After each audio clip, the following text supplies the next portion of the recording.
کیونکہ ہر انسان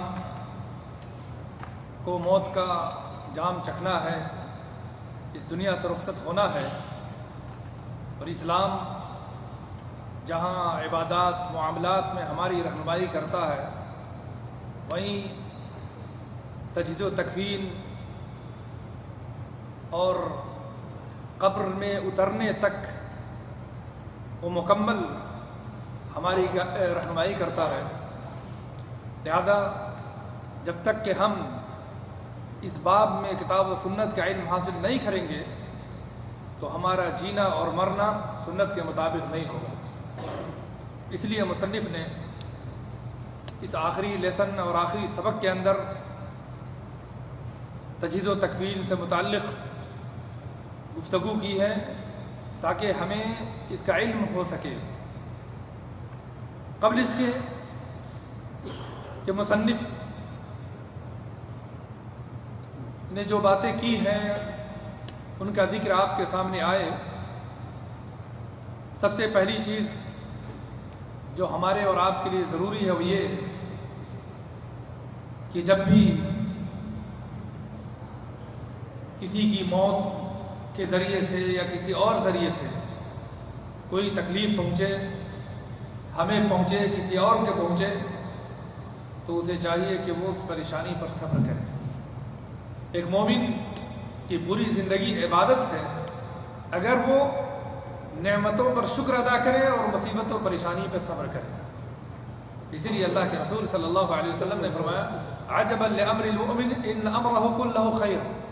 مومن کا معاملہ بھی عجیب ہے، اس کے پاس خیر ہی خیر ہے، اس کا معاملہ خیر ہی خیر ہے۔ ان اصابتہ سرا شکر فکان خیر۔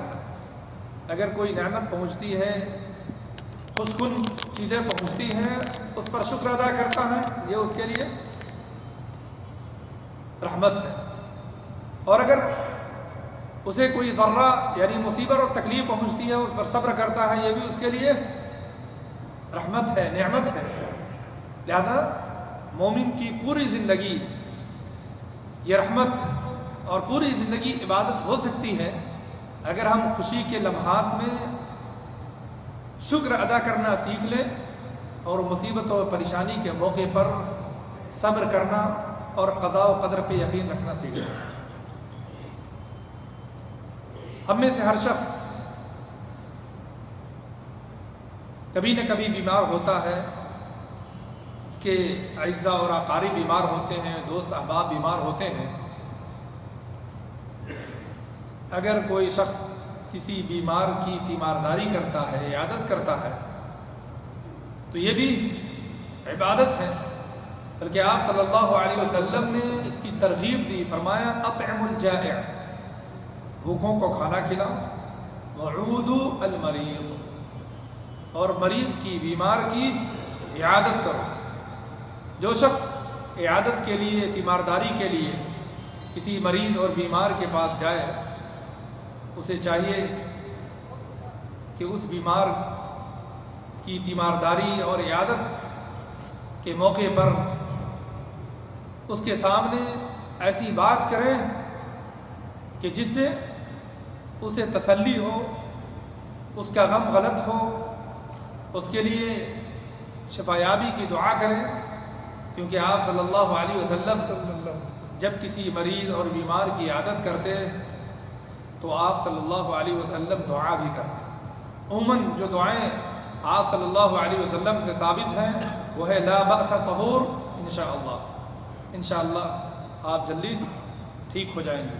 گویا ہم عیادت کے لیے جائیں تو صرف ملاقات ہی نہ کریں بلکہ اسے تسلی بھی دیں، اسے دلاسا بھی دیں اور اس کی شفایابی کے لیے دعا بھی کریں۔ اور تیسری اہم چیز کہ ہم میں سے ہر شخص اپنے انجام کو یاد کرے،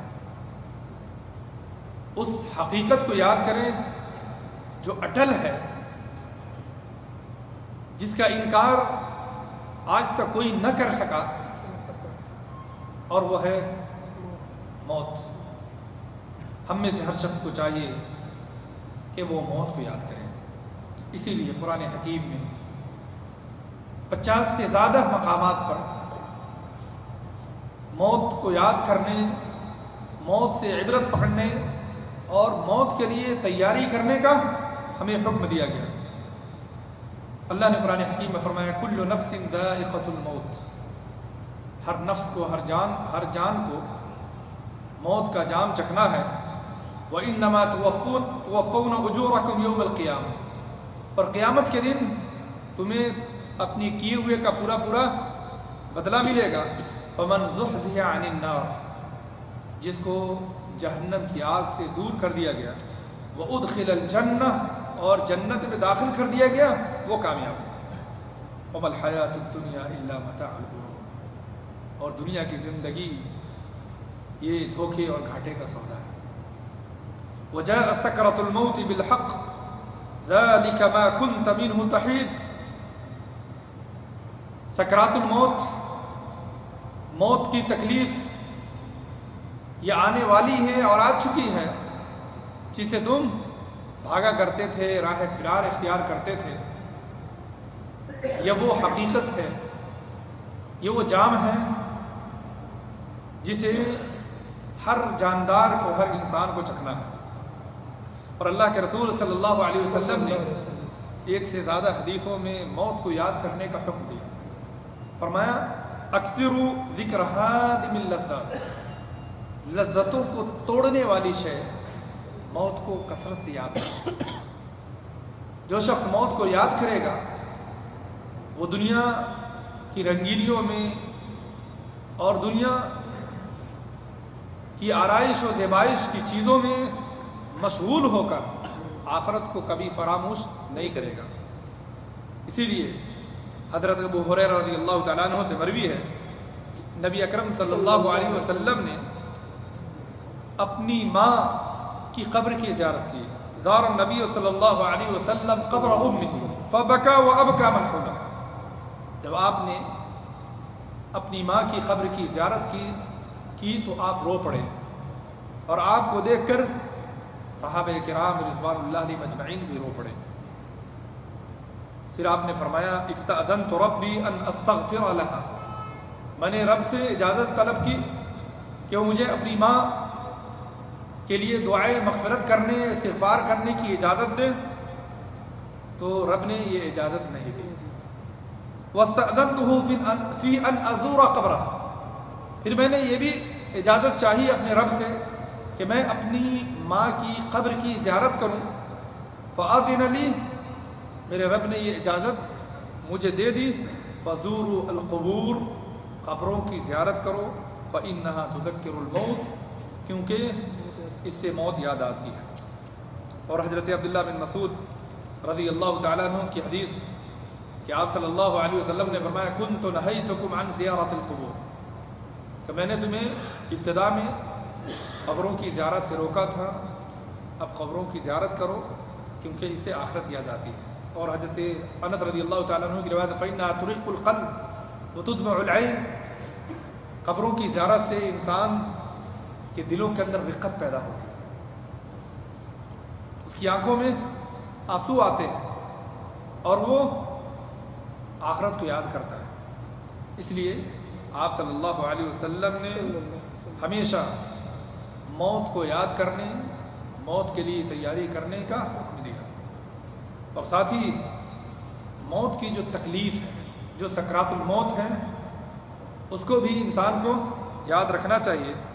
حضرت واصلہ ابن اسقع کہتے ہیں کہ اللہ کے رسول صلی اللہ علیہ وسلم نے فرمایا والذی نفسی بیدی، اس ذات کی قسم کہ جس کے ہاتھ میں میری جان ہے، لمعاینۃ ملک الموت اشد من ضربۃ بالسیف، فرشتے، موت کے فرشتے کو دیکھنا یہ تلوار کی ضرب سے، تلوار کی مار سے زیادہ تکلیف دے۔ اور یہ تب جب ملک الموت انسان کی روح کو قبض کرنے کے لیے آتا ہے۔ اور حضرت عائشہ رضی اللہ تعالیٰ عنہ فرماتی ہے کانت بین یدی النبی صلی اللہ علیہ وسلم علبۃ فیہا ماء، آپ صلی اللہ علیہ وسلم جب موت کی تکلیف میں مبتلا تھے، آپ کے سامنے ایک چھوٹا سا پیالہ تھا جس میں پانی تھا۔ فجعل يدخل يديه في الماء، آپ صلی اللہ علیہ وسلم اپنا ہاتھ اس پیالے میں داخل کرتے، فیمسح بہا وجہہ، اور اپنے چہرے پر پھیرتے اور فرماتے لا الہ الا اللہ ان للموت لسکرات، موت کی تکلیف۔ پھر آپ صلی اللہ علیہ وسلم نے اپنا ہاتھ اٹھایا اور یہ دعا کرنے لگے فی الرفیق الاعلی، یہی دعا کرتے کرتے آپ صلی اللہ علیہ وسلم کی روح قفص عنصری سے پرواز کر گئی۔ اہل علم نے نبی اکرم صلی اللہ علیہ وسلم کی موت کی تکلیف کے ضمن میں فرمایا، جب انبیاء اور رسول علیہم السلام کو موت کے وقت اتنی شدید تکلیف ہو سکتی ہے تو پھر ہم اور آپ یقیناً اس سے دوچار ہونے والے ہیں، پھر کیا وجہ ہے کہ ہم موت سے غافل ہوں اور آخرت کے لیے ابھی سے تیاری نہ کریں۔ اور اس ضمن میں ایک اہم چیز یہ ہے کہ ہم موت کے لیے ابھی سے تیاری کریں۔ موت کے لیے کوئی وقت مقرر نہیں ہے کہ وہ کب آئے گی، کیسے آئے گی، موت بتا کر نہیں آتی۔ لکل امۃ اجل اذا جاء اجلهم فلا يستأخرون ساعة ولا يستقدمون، ہر شخص کا ایک وقت مقرر ہے، ہر چیز کا ایک وقت مقرر ہے۔ جب وقت موعود آ جاتا ہے تو پھر ہمارے چاہنے سے نہ ایک لمحہ آگے ہو سکتا ہے اور نہ ایک لمحہ پیچھے ہو سکتا ہے۔ لہذا ابھی سے ہمیں موت کی تیاری کرنی چاہیے۔ ہر زمانے میں بوڑھوں کے مقابلے میں نوجوان زیادہ مرتے رہے، اور آج بھی جتنے حوادث ہوتے ہیں ان کے اکثر شکار نوجوان ہی ہوتے ہیں۔ لہذا بوڑھوں کے مقابلے میں نوجوان کو زیادہ موت کو یاد کرنا چاہیے۔ موت کی تیاری ہم عموماً اعمال صالحہ سے کر سکتے ہیں کہ ہمارا اللہ سبحانہ و تعالیٰ پر ایمان ہو، اور جن جن چیزوں پہ ایمان لانا ضروری ہے، رکن ہے، ان پر کامل اور پختہ ایمان ہو، ان کے تقاضے پر ہمارا عمل بھی ہو، اور ساتھ ہی پنج وقتہ نمازوں کی پابندی، نفلوں کا اہتمام، دیگر فرائض و واجبات کا التزام، اللہ کی کتاب کی تلاوت، اس کی آیات کے اندر غور و تدبر، اس پر عمل، اور اس بات کا اہتمام کہ قرآن کریم ہماری زندگی کا حصہ ہو، ہم یومیہ قرآن کریم کی آیتوں کی تلاوت کریں۔ ایسا نہیں کہ قرآن کریم کسی مصیبت اور پریشانی کے موقع پر پڑھیں یا صرف رمضان میں اس کی تلاوت کریں اور پھر اسے کنارہ کش ہو جائیں، بلکہ ہمیں اپنی زندگی کا حصہ قرآن کریم کو بنانا چاہیے۔ کم از کم مہینے میں 1 مرتبہ یا 2 مرتبہ ختم کرنے کی کوشش کرنی چاہیے۔ ساتھ ہی نبی اکرم صلی اللہ علیہ وسلم کی جو سیرت مبارکہ ہے اس کا بھی مطالعہ جاری رکھنا چاہیے، تاکہ ہمارے اندر نبی اکرم صلی اللہ علیہ وسلم کی اتباع کا صحیح جذبہ پروان چڑھے، اور پھر جن چیزوں کے کرنے کا حکم دیا گیا ان کو کریں، اور جن سے روکا گیا ان سے ہم رکیں۔ اور اسی کے ساتھ ساتھ ہمیں جو ابرار اور نیکوکار، اخیار، صلحاء اور بزرگان ہیں، علماء ہیں، ان کی صحبت اختیار کرنی چاہیے، ان کے علم اور عمل سے ہمیں استفادہ کرنا چاہیے۔ اس کے علاوہ یہ بھی موت کے ضمن میں ہے کہ ہر شخص موت سے پہلے اگر کچھ وصیت کرنا چاہتا ہو تو اسے چاہیے کہ وہ ابھی سے وہ وصیت کر دے، کیونکہ ہمیں نہیں پتا کہ موت کب آئے گی۔ اسی لیے آپ صلی اللہ علیہ وسلم نے فرمایا ما حق امرئ مسلم یبیت لیلتین وله شیء یرید ان یوصی فیہ الا ووصیته مکتوبہ عند راسہ۔ جو مسلمان بھی کچھ وصیت کرنا چاہتا ہو خیر کی، بھلائی کی، تو اسے چاہیے کہ جب سے ارادہ کیا ہو 2 رات گزرنے سے پہلے وہ وصیت تحریری شکل میں لکھ کر کے اپنے سرہانے رکھ لیں یا کسی کے حوالے کر دیں، تاکہ ایسا نہ ہو کہ اچانک موت آ جائے اور ہم چاہ کر کے وصیت نہ کر سکے۔ ایسے ہی جب آدمی کو کوئی تکلیف ہو، کوئی بیماری ہو، اور اسے یہ لگے کہ شاید یہ بیماری، یہ تکلیف ہماری موت کا سبب ہو سکتی ہے، تو جہاں اسے اللہ سبحانہ و تعالیٰ کے ساتھ حسن ظن رکھنا چاہیے، اللہ سے اچھی امید رکھنی چاہیے، وہیں اس کے اندر خوف اور رجا، ڈر اور امید، یہ دونوں صفتیں ہونی چاہیے۔ گناہوں کا خوف بھی ہو اور نیکیوں کی امید بھی ہو، کیونکہ آپ صلی اللہ علیہ وسلم، حضرت انس رضی اللہ تعالیٰ عنہ کی حدیث ہے کہ ایک نوجوان موت کی تکلیف میں مبتلا تھا، آپ صلی اللہ علیہ وسلم اس کی عیادت کے لیے آئے تو آپ نے پوچھا کیف تجدک، کیسا محسوس کر رہے ہو؟ تو اس نوجوان نے کہا واللہ یا رسول اللہ انی لارجو اللہ، یا رسول اللہ مجھے اللہ سے امید بھی ہے، وانی اخاف ذنوبی، اور گناہوں کا ڈر بھی ہے۔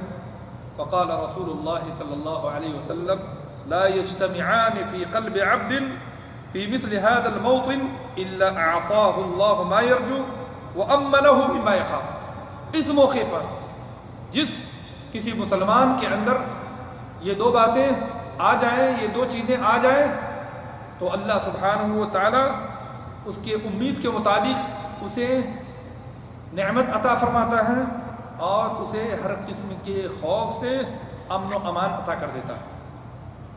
اس کے علاوہ ہمیں اور آپ کو چاہیے، یا ہر اس شخص کو چاہیے کہ جو کسی قسم کی تکلیف میں مبتلا ہو، اللہ سبحانہ و تعالیٰ سے اچھی امید رکھیں، اچھا گمان رکھیں، کیونکہ آپ صلی اللہ علیہ وسلم نے فرمایا لا يموتن احدکم وهو يحسن باللہ الظن، تم میں سے کسی کی موت نہ آئے مگر اس حال میں کہ وہ اللہ سبحانہ و تعالیٰ سے اچھا گمان رکھتا ہو۔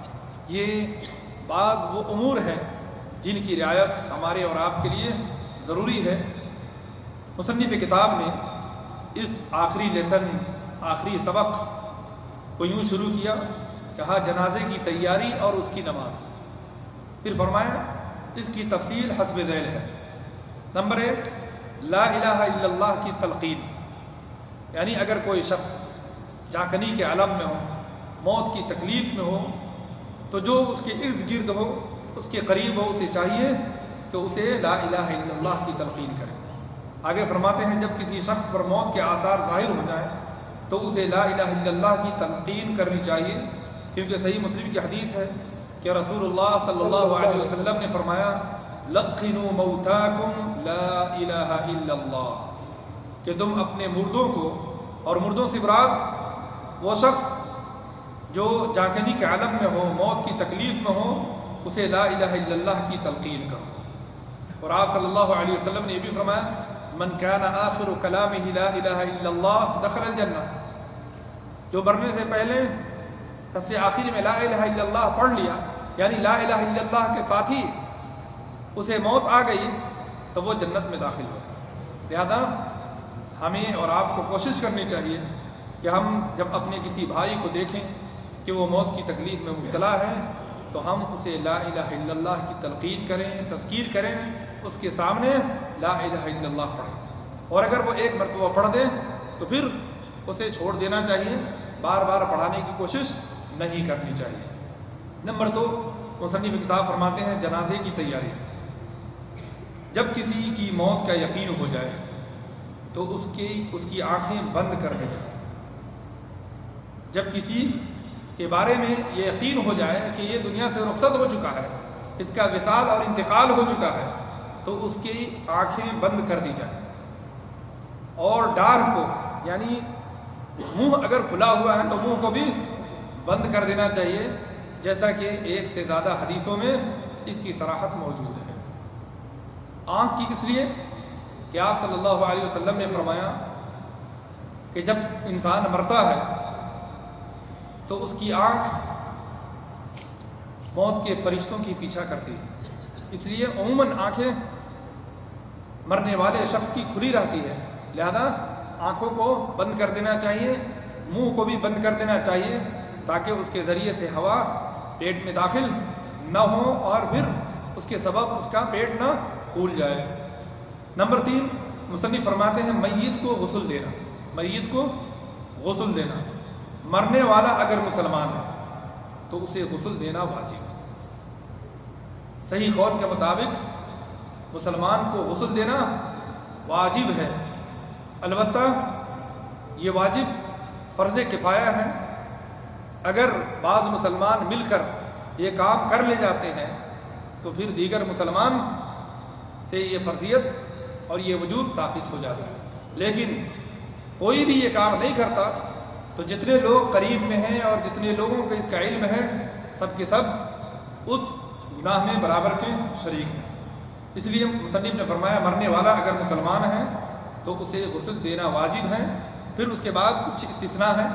کچھ لوگ غسل سے مستثنیٰ ہیں فرما رہے ہیں. لیکن اگر وہ جنگ میں شہید ہوا, میدان کارزار میں دشمنوں کا مقابلہ کرتے ہوئے اگر وہ شہید ہوا ہے تو اسے غسل نہیں دیا جائے گا. شہید کو غسل نہیں دیا جائے گا. اور نہ اس کے اوپر صحیح قول کے مطابق نماز جنازہ پڑھنی واجب ہے.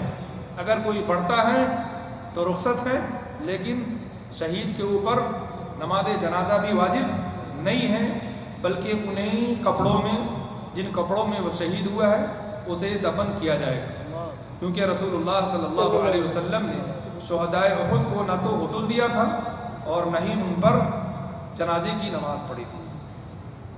نمبر 4 مصنف فرماتے ہیں میت کو غسل دیتے وقت اس کی شرمگاہ کو, پیشاب اور پخانے کی جگہ کو اور اس کے ستر کو چھپایا جائے اور اس کو کسی قدر اٹھایا جائے. بالکل زمین پہ لٹا کے غسل نہ دیا جائے بلکہ کسی سریر اور کسی چیز پر اٹھا کے رکھا جائے اور اس کی پیٹ کو نرمی سے دبایا جائے. اس کے پیٹ کو نرمی سے دبایا جائے تاکہ پیٹ میں اگر کوئی شے ہے تو وہ پیشاب اور پیخانے کے راستے سے نکل جائے. پھر غسل دینے والا اپنے ہاتھ پر کپڑا یا اسی قسم کی کوئی چیز لپیٹ کر اور اس کی نجاست کو دھوئے, یعنی اس کا استنجا کروائے.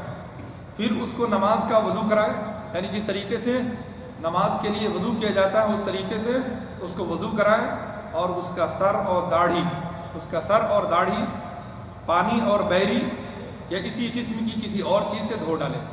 یعنی مردے کو نہانے کے لیے جو پانی استعمال کیا جائے اگر ہو سکے تو اس میں بیری کے پتے ملا کر گرم کر لیے جائیں تاکہ اس کے ذریعے سے زیادہ صفائی ہوتی ہے. آج کے زمانے میں اس کا بدیل صابن, شیمپو یا اس قسم کی چیزوں کو استعمال کیا جا سکتا ہے.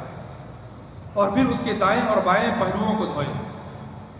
وضو کے بعد پہلے استنجا کرایا جائے, اس کے بعد اس کو نماز کی طرح وضو کرایا جائے, پھر اس بیری کے پانی سے اس کو غسل دیا جائے, یا اگر بیری کا پانی نہیں ہے تو عام پانی سے اگر نیم گرم ہو تو بہتر ہے, اس میں صابن استعمال کیا جائے. پھر اس کے دائیں اور بائیں پہلو کو دھوئے, یعنی دائیں سے شروع کریں. اللہ کے رسول صلی اللہ علیہ وسلم نے ہر اچھے کام میں دائیں سے شروع کرنے کی ترغیب دی. یہ کام بھی اچھا ہے, لہذا دائیں سے شروع کریں اور اسی طرح دوسرے اور پھر تیسری دفعہ دھوئے, اور ہر دفعہ اس کے پیٹ پر ہاتھ پھیریں اور اگر کوئی چیز نکلے تو اس کو دھو دیں اور اس جگہ روئی وغیرہ رکھ دیں.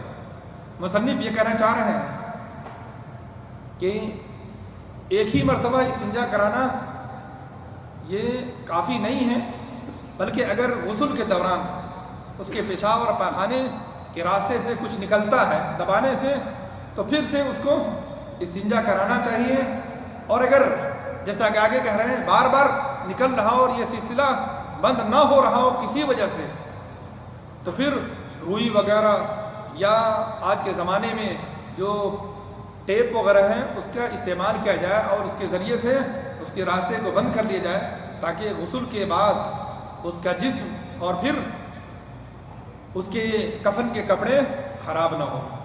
اور اگر کوئی چیز نکلے تو اس کو دھو دے اور اس جگہ روئی وغیرہ رکھ دے, اور اگر نجاست کا نکلنا بند نہ ہو تو خالص نرم مٹی یا عصری طبی ذرائع مثلا پلاسٹر ٹیپ وغیرہ سے اس کو بند کر دے اور پھر میت کو دوبارہ وضو کرائے, کیونکہ نجاست نکلنے کی وجہ سے وہ جگہ ناپاک ہو چکی ہے, اس لیے اسے استنجا کرا کے دوبارہ وضو کرایا جائے.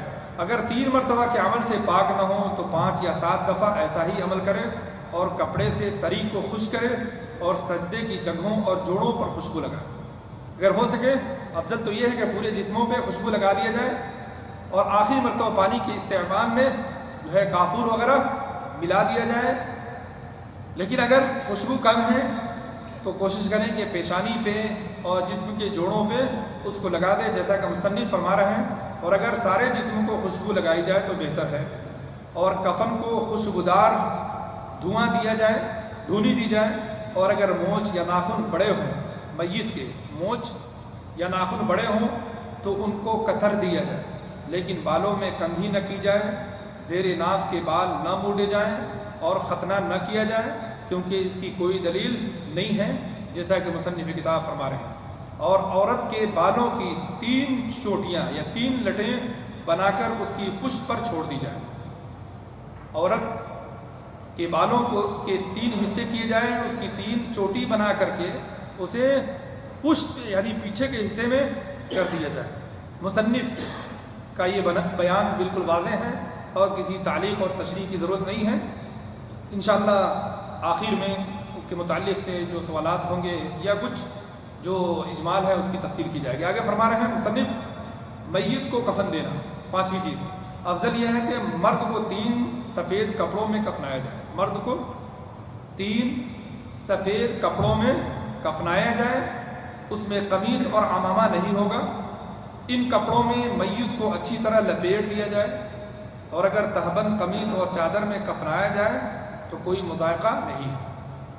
مصنف کی ترجیح کے مطابق آگے فرما رہے ہیں عورت کو 5 کپڑوں میں کفنایا جائے۔ عورت کو 5 کپڑوں میں کفنایا جائے۔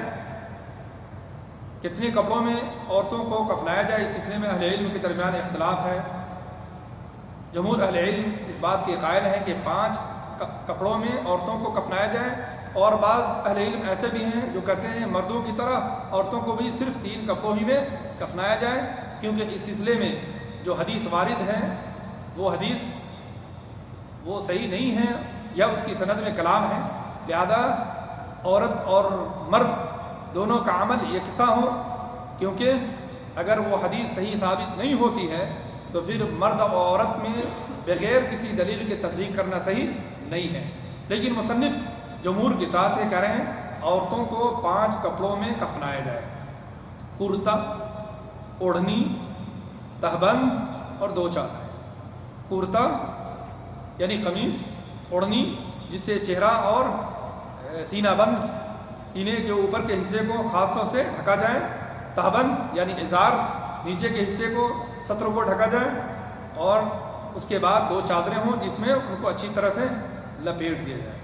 آگے مصنف فرما رہے ہیں چھوٹے بچے کو 1 تا 3 کپڑوں میں کفنایا جا سکتا ہے، یعنی 1 سے لے کر 3 کپڑوں میں دفنایا جا سکتا ہے، اور چھوٹی بچی کو 1 قمیص اور 2 چادروں میں کفنایا جائے۔ آگے فرما رہے ہیں ویسے سب کے لیے واجب صرف 1 کپڑے میں کفن دینا۔ واجب صرف یہ ہے کہ کسی کپڑے سے میت کے جسم کو ڈھانک دیا جائے۔ 1 کپڑا یہ واجب ہے اور 1 سے زیادہ مستحب ہے۔ مصنف کی ترجیح کے مطابق مرد کے لیے 3 مستحب ہے اور عورتوں کے لیے 5 مستحب ہے۔ فرما رہے ہیں جو پورے جسم کو ڈھانک لے، لیکن مرنے والا اگر حالت احرام میں تھا، مرنے والا اگر حالت احرام میں تھا تو اسے پانی اور بیری سے غسل دیا جائے گا اور اسی چادر اور تہبند میں یا ان کے علاوہ کپڑے میں کفنایا جائے گا۔ عام جو میت ہیں جس کپڑے میں اس کی وفات ہوتی ہے، اس کا انتقال ہوتا ہے، اسے ہٹا کر کے دیگر کفن کے کپڑے میں اسے کفنایا جائے گا۔ البتہ حالت احرام میں اگر محرم ہے تو اسے غسل تو ضرور دیا جائے گا، لیکن اس کو اسی احرام کے کپڑے میں دفنایا جائے گا، اور اگر اس میں دفنانا ممکن نہ ہو تو ایسی صورت میں دیگر کپڑوں میں بھی دفنایا جا سکتا ہے۔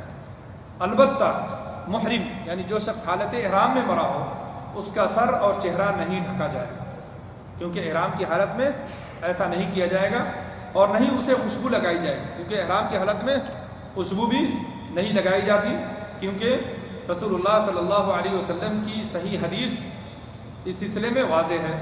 قیامت کے دن وہ شخص تلبیہ پکارتا ہوا اٹھایا جائے گا، جو شخص حالت احرام میں مرتا ہے وہ قیامت کے دن جب اٹھے گا تو لبیک اللہم لبیک تلبیہ پکار رہا ہوگا. اسی طرح حالت احرام میں مرنے والی عورت ہے تو دیگر عورتوں کی طرح اسے بھی کفنایا جائے گا، لیکن اسے خوشبو نہیں لگائی جائے گی اور نہیں اس کے چہرے کو نقاب سے اور ہاتھوں کو دستانے سے ڈھکا جائے گا، بلکہ اس کے ہاتھوں اور چہروں کو اسی کپڑے سے ڈھکا جائے گا جس میں وہ کفنائی گئی ہے. چھٹی چیز مصنف فرما رہے ہیں میت کو غسل دینے، اس کی نماز پڑھانے اور اس کو دفن کرنے کا سب سے زیادہ حقدار کون ہے؟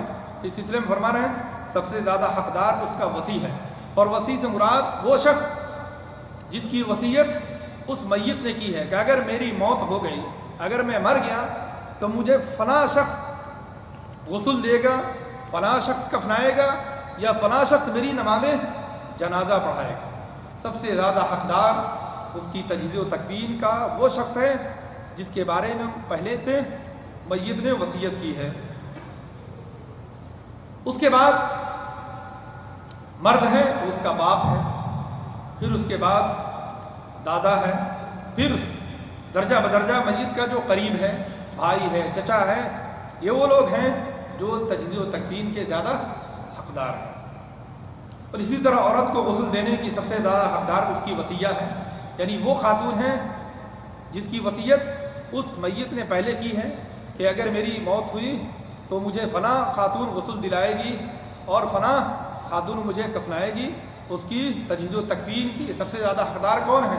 وہ خاتون ہیں جس کے تعلق سے اس میت کی وصیت پہلے سے موجود ہے. پھر اس کے بعد اس کی ماں ہے، پھر دادی ہے، پھر عورتوں میں درجہ بدرجہ قریب ترین رشتہ دار عورت حقدار ہے. یعنی عورتوں کو عورت غسل دلائے گی، مردوں کو مرد غسل دلائے گی. عورت کو عورتیں کفن پہنائیں گی، مردوں کو مرد کفن پہنائیں گے. آگے مصنف اس کی مزید وضاحت فرما رہے ہیں شوہر اور بیوی میں سے ہر ایک کو حق ہے کہ ایک دوسرے کو غسل دے. چنانچہ حضرت ابوبکر صدیق رضی اللہ عنہ کو ان کی بیوی نے غسل دیا، اور اسی لیے بھی کہ حضرت علی رضی اللہ عنہ نے اپنی بیوی حضرت فاطمہ رضی اللہ عنہ کو غسل دیا تھا. آگے مزید وضاحت آئے گی مصنف کے بیان کے بعد. ساتویں چیز مصنف فرما رہے ہیں نماز جنازہ کا طریقہ. نماز جنازہ میں 4 تکبیریں کہی جائیں گی. تفصیل اس کے بعد آئے گی کہ کتنی تکبیریں آپ صلی اللہ علیہ وسلم سے ثابت ہیں اور کتنی تکبیریں صحابہ کرام سے ثابت ہیں. مصنف فرما رہے ہیں نماز جنازہ میں 4 تکبیریں کہی جائیں گی. پہلی تکبیر کے بعد سورہ فاتحہ پڑھی جائے گی، اور اگر اس کے بعد کوئی چھوٹی سورت یا 1-2 آیتیں پڑھ لیں تو بہتر ہے. چنانچہ حضرت ابن عباس رضی اللہ عنہ سے اس سلسلے میں ایک صحیح حدیث مروی ہے. آگے فرما رہے ہیں دوسری تکبیر پڑھ کر درود پڑھے گا، اور تیسری تکبیر کہہ کر جنازے کی دعا پڑھے گا، جیسے اللہم اغفر لحینا ومیتنا وشاہدنا وغائبنا وصغیرنا وکبیرنا وذکرنا وانثانا اللہم من احییتہ منا فاحیہ علی الاسلام ومن توفیتہ منا فتوفہ علی الایمان. یا وہ دعا اللہم اغفر لہ وارحمہ وعافہ واعف عنہ واکرم نزلہ ووسع مدخلہ واغسلہ بالماء والثلج والبرد ونقہ من الخطایا کما نقیت الثوب الابیض من الدنس الی آخرہ. یہ اس کے علاوہ اور وہ دعائیں جو آپ صلی اللہ علیہ وسلم سے ثابت ہیں، اس دعا کو پڑھیں. چوتھی تکبیر کہہ کر دائیں جانب ایک سلام پھیر دیں. جنازے میں 1 سلام پھیرنا ہے، 2 پھیرنا ہے. اس سلسلے میں اہل علم کے درمیان اختلاف ہے. جمہور اہل علم کہتے ہیں کہ نماز کی طرح جنازے میں بھی 2 سلام پھیرنا ہے، اور بعض اہل علم ہیں جن میں بعض ائمہ بھی ہیں، ان کے نزدیک جنازہ یہ عام نمازوں سے الگ ہے اور اس میں صرف ایک ہی سلام پھیرنا یہ کافی ہے. مصنف کی ترجیح کے مطابق بھی ایک ہی سلام نماز جنازہ میں پھیرنے کے لیے کافی ہے. مستحب یہ ہے کہ ہر تکبیر کے وقت اپنا ہاتھ اٹھائے. مصنف فرما رہے ہیں مستحب یہ ہے کہ پہلی تکبیر کی طرح ہر تکبیر بقیہ تینوں تکبیر میں بھی ہاتھ اٹھائے، اور اگر میت عورت کی ہو تو اللہم اغفر لہا کہیں، اور اگر جنازے 2 ہوں تو اللہم اغفر لہما کہیں، اور اگر 2 سے زیادہ ہوں تو جمع کا صیغہ استعمال کریں. اور اگر میت نابالغ کی ہو تو تیسری تکبیر میں دعائے مغفرت کے بجائے یہ دعا پڑھے، اللہم اجعلہ فرطا وذخرا لوالدین وشفیعا مجابا اللہم ثقل به موازینہما وعظم به اجورہما والحقه بصالح المؤمنین واجعلہ فی کفالۃ ابراہیم علیہ السلام وقہ برحمتک عذاب الجحیم۔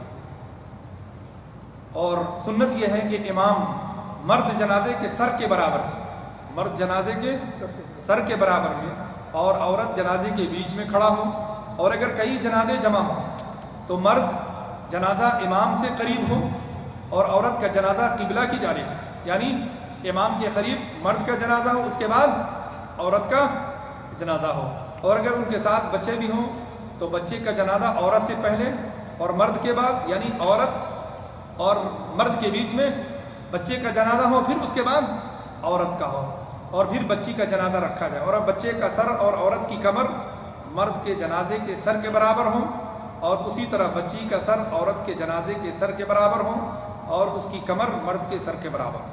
یعنی مرد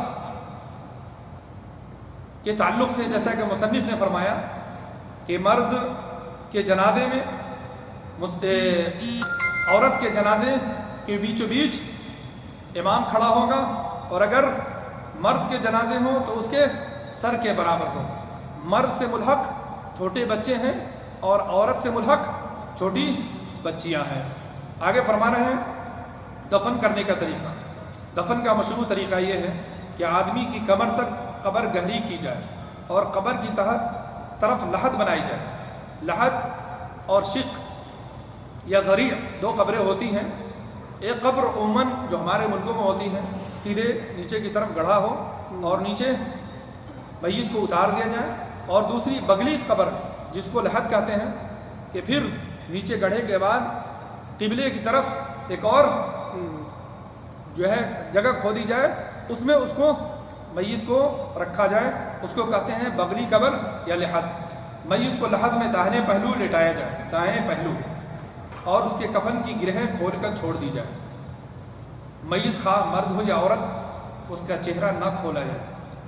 پھر لحد کے اوپر سے یعنی قبر کے اوپر سے اینٹیں رکھ کر مٹی سے لیپ کر دیا جائے، یعنی مٹی سے برابر کر دیا جائے تاکہ اینٹیں مضبوط پکڑ لیں اور میت تک مٹی نہ جانے دیں، اور اگر اینٹیں نہ مل سکے تو ان کی جگہ پر تختے یا پتھر یا لکڑی وغیرہ سے قبر کا منہ بند کر دیا جائے اور اس کے بعد مٹی ڈالی جائے۔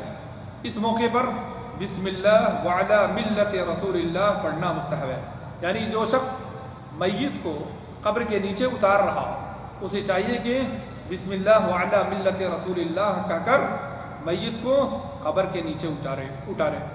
مٹی ڈالنے کے بعد قبر کو بالش بھر اونچا کر دیا جائے، ایک بالش صرف، اور مل سکے تو قبر کے اوپر کنکڑیاں رکھ دی جائیں تاکہ جانور وغیرہ سے محفوظ بھی ہوں۔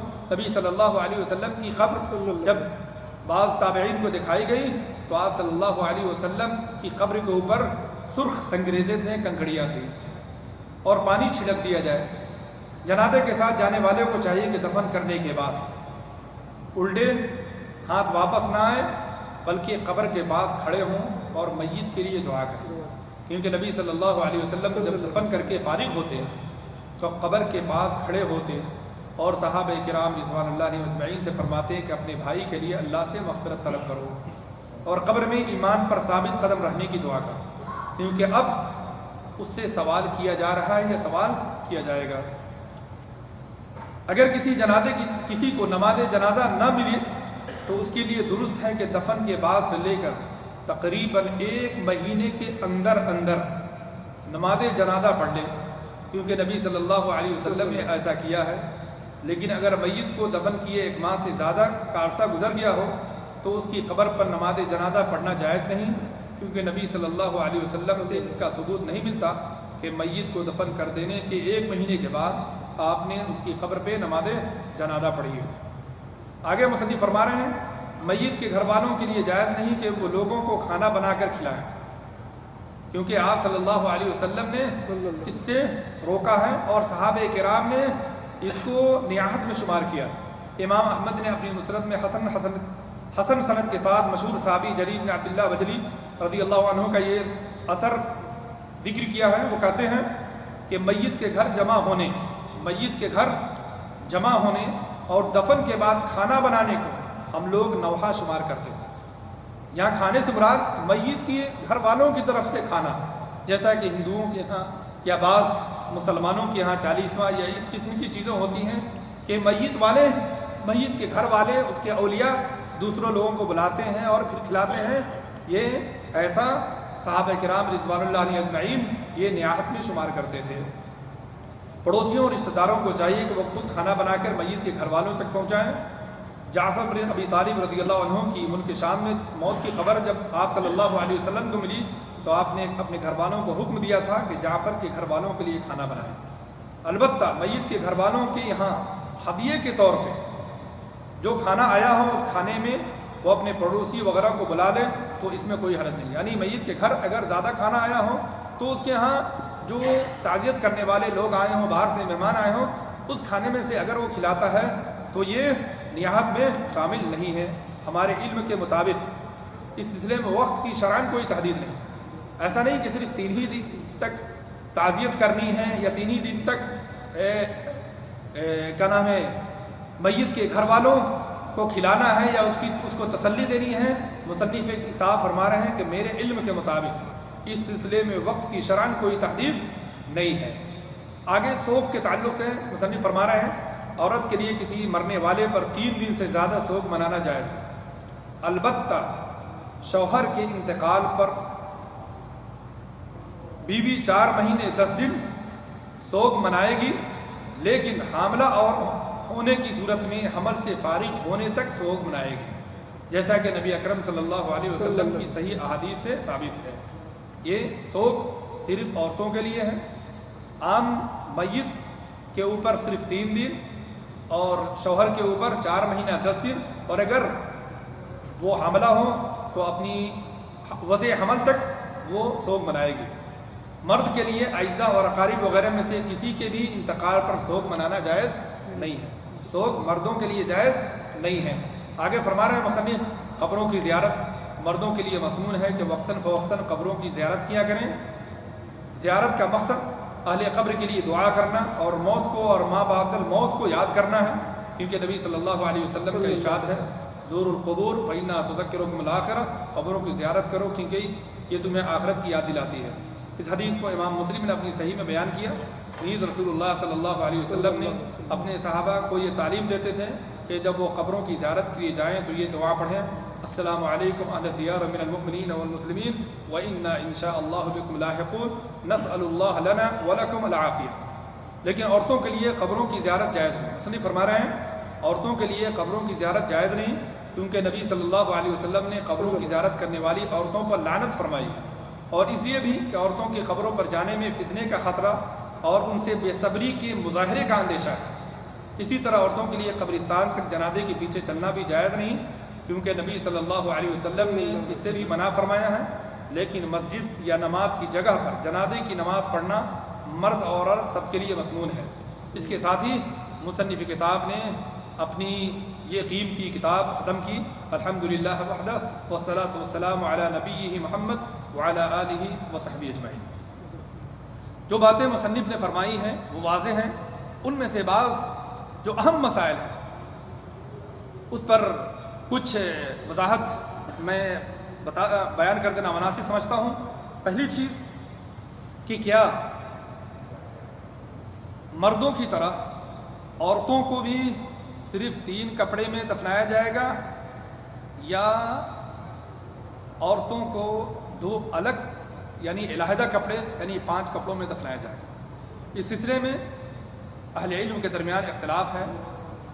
جو مذاہب 4 ہیں یا ظاہریہ، ان تمام کے یہاں عورتوں کو 5 کپڑے میں دفنایا جائے گا۔ امام ابن منذر فرماتے ہیں اکثر من نحفظ عنہ من اہل العلم یرى ان تکفن المرأة فی 5 اثواب۔ اہل علم سے جن سے بھی ہم نے چیزیں لی ہیں یا جن کو بھی ہم جانتے ہیں، ان کی یہ رائے ہے کہ عورت کو 5 کپڑے میں کفنایا جائے گا۔ البتہ حضرت عطا فرماتے ہیں تکفن المرأة فی 3 اثواب، عورت کو مردوں کی طرح 3 کپڑے میں کفنایا جائے گا۔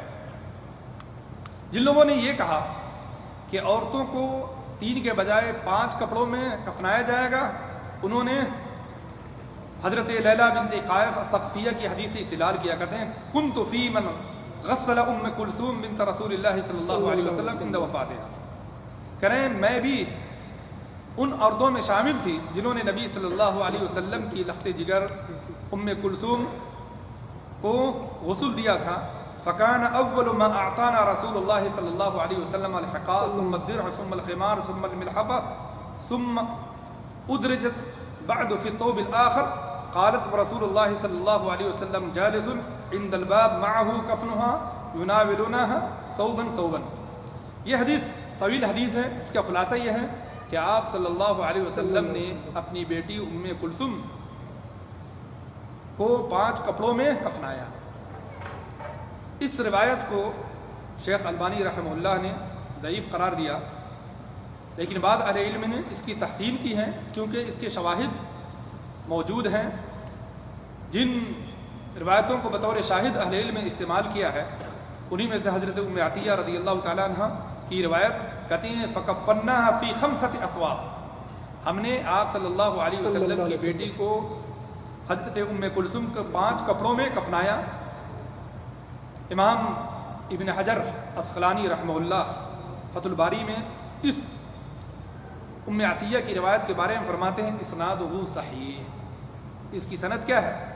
صحیح ہے۔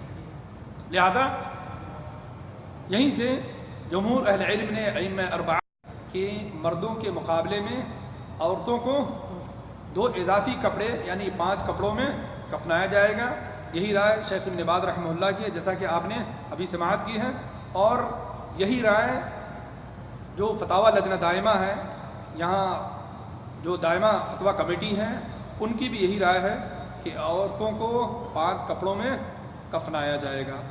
شیخ ابن عثیمین رحمہ اللہ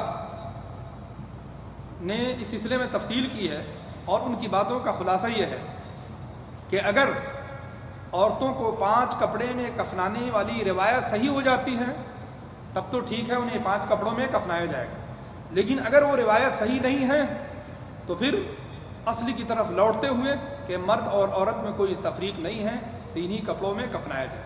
البتہ انہوں نے اس روایت پر اپنی کوئی رائے نہیں دی کہ اگر وہ روایت صحیح ہے کم از کم حسن ہے تب تو عورتوں کو 5 کپڑوں میں کفنایا جائے، لیکن اگر وہ روایت صحیح نہیں ہے تو محض قیاس کی بنیاد پر یا عورتوں کے زیادہ چھپانے کی رائے سامنے رکھ کر 5 کپڑوں میں کفنانا یہ صحیح نہیں ہے۔ خلاصہ یہ کہ جمہور اہل علم کے نزدیک عورتوں کو 5 کپڑوں میں کفنایا جائے گا، اور اس سلسلے میں جو روایت متکلم فی ہیں ان روایتوں کی تقویت ایک دوسرے سے مل کر کے حاصل ہو جاتی ہے، جیسا کہ امام ابن حجر عسقلانی رحمہ اللہ نے کہا۔ دوسرا مسئلہ جو عموماً ہمارے درمیان آتا ہے کہ کیا میاں بیوی ایک دوسرے کو نہلا سکتی ہے؟ مصنف نے فرمایا کہ ہاں ایسا کر سکتی ہے۔ کیوں؟ اس لیے کہ مصنف نے 2 دلیلیں دی، ایک تو یہ کہ حضرت ابو بکر رضی اللہ تعالیٰ عنہ کو ان کی اہلیہ نے نہلایا، اور حضرت فاطمہ رضی اللہ تعالیٰ عنہ کو حضرت علی رضی اللہ تعالیٰ عنہ نے کفنایا۔ حضرت عائشہ رضی اللہ تعالیٰ عنہ سے مروی ہے صحیح سنن ابن ماجہ میں یا مسند احمد میں اور کئی ایک حدیث کی کتابوں میں وہ فرماتی ہیں لو کہ نبی صلی اللہ علیہ وسلم نے فرمایا لو مت قبلی لغسلتک، اگر تو مجھ سے پہلے مر گئی، آپ صلی اللہ علیہ وسلم نے حضرت عائشہ کو خطاب کر کے کہا کہ اگر تمہاری وفات مجھ سے پہلے ہو گئی تو میں تمہیں غسل دوں گا، اور یہ حدیث صحیح ہے۔ شیخ البانی اور دیگر اہل علم نے اس حدیث کو صحیح قرار دیا۔ دوسری روایت حضرت عائشہ رضی اللہ تعالیٰ عنہ سے مروی ہے، وہ فرماتی ہیں کہ لو استقبلت من امری ما استدبرت ما غسل رسول اللہ صلی اللہ علیہ وسلم الا نساء۔ سنن ابن ماجہ کے اندر، سنن ابی داؤد کے اندر یہ روایت ہے جس کا معنی یہ ہے کہ اگر مجھے اپنے اس معاملے کا پہلے علم ہو جاتا جس کا مجھے تاخیر سے علم ہوا تو رسول اللہ صلی اللہ علیہ وسلم کو صرف آپ کی بیویاں ہی غسل دیتی، مجھے اس کا علم بعد میں ہوا، اگر پہلے علم ہوتا تو آپ صلی اللہ علیہ وسلم کو ان کی بیویاں ہی غسل دیتی کیونکہ وہ زیادہ حقدار تھی۔ یہ روایت بھی صحیح ہے، اس کو بھی شیخ البانی نے صحیح قرار دیا۔ تیسری روایت حضرت فاطمہ نے وصیت کی کہ انہیں حضرت علی رضی اللہ تعالیٰ عنہ غسل دے، اس روایت کو بھی صوبی حلاق وغیرہ نے حسن قرار دیا۔ حضرت علی رضی اللہ تعالیٰ عنہ نے حضرت فاطمہ رضی اللہ تعالیٰ عنہ کی وصیت کے مطابق انہیں غسل دیا، یہ روایت بھی صحیح ہے۔ حضرت ابو بکر نے اپنی بیوی حضرت اسماء کو غسل دیا، اسی لیے امام شوکانی فرماتے ہیں تمام صحابہ نے حضرت علی رضی اللہ عنہ اور حضرت اسماء رضی اللہ عنہا پر کوئی انکار نہیں کیا، گویا یہ اجماع صحابہ کی طرح ہے، یہ اجماع صحابہ ہے کہ عورت بیوی شوہر کو اور شوہر بیوی کو دونوں ایک دوسرے کو غسل دے سکتے ہیں۔ اس کے برخلاف جن اہل علم کی رائے ہے یا جن اماموں کی رائے ہے، ان کی رائے حدیث کے صریح خلاف ہونے کی وجہ سے وہ مرجوح ہے۔ ایک اور مسئلہ جو اہل علم کے درمیان مختلف فی ہے کہ کیا نماز جنازے کے اندر جو تکبیرات ہیں ان کی تعداد کتنی ہے؟ آپ صلی اللہ علیہ وسلم سے جو ثابت ہے وہ 2 ہے، 4 یا 5۔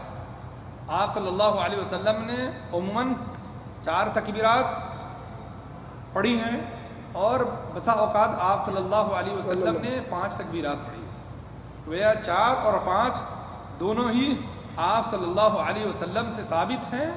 البتہ بعض صحابہ کرام رضوان اللہ علیہم اجمعین سے 9 تک ثابت ہیں، 9 تک ثابت ہیں، 6 اور 7 تکبیریں بھی ہیں، حضرت علی رضی اللہ تعالیٰ عنہ کی حدیث ہیں، ایسے ہی 9 تکبیر حضرت عبداللہ بن زبیر کی حدیث ہیں، اور یہ تمام کے تمام روایتیں اور یہ تمام کے تمام احادیث و آثار صحیح ہیں۔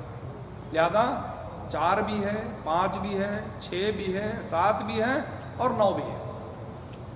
البتہ آپ صلی اللہ علیہ وسلم نے عموماً 4 تکبیرات ادا کی ہیں نماز جنازہ میں، اس لیے جمہور اہل علم نے ان 4 تکبیروں ہی کو اختیار کیا ہے، بلکہ بعض اہل علم نے کہا کہ تقریباً اہل فتیہ اور اہل فتاوی کا اجماع ہے کہ 4 تکبیریں ہی نماز جنازے کے اندر ادا کی جائیں گی۔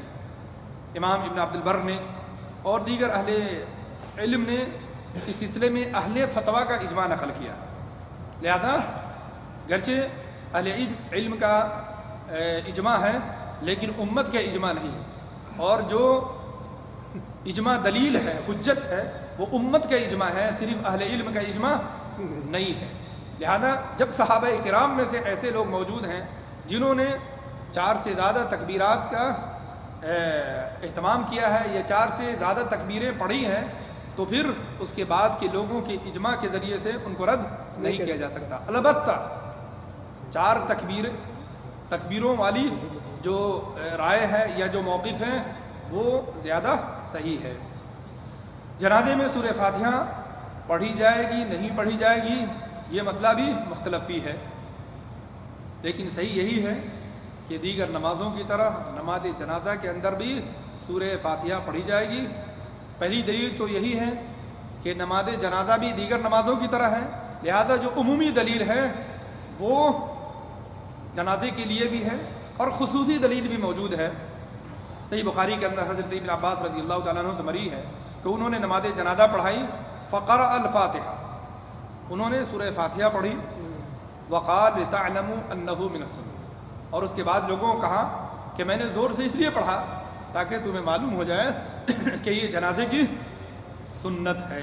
اور سنن نسائی میں یہ الفاظ ہیں کہ فقرأ بفاتحة الکتاب، حضرت ابن عباس نے سورہ فاتحہ پڑھی، وسورہ اور ایک سورت بھی ملائی، وجہر اور بلند آواز سے قرأت کی، فلما فرغ، جب نماز جنازہ سے فارغ ہوئے تو حضرت ابن عباس رضی اللہ تعالیٰ عنہ نے فرمایا کہ سنت و حق، میں نے ایسا اس لیے کیا تاکہ لوگوں کو یہ معلوم ہو جائے کہ یہ سنت اور حق ہے۔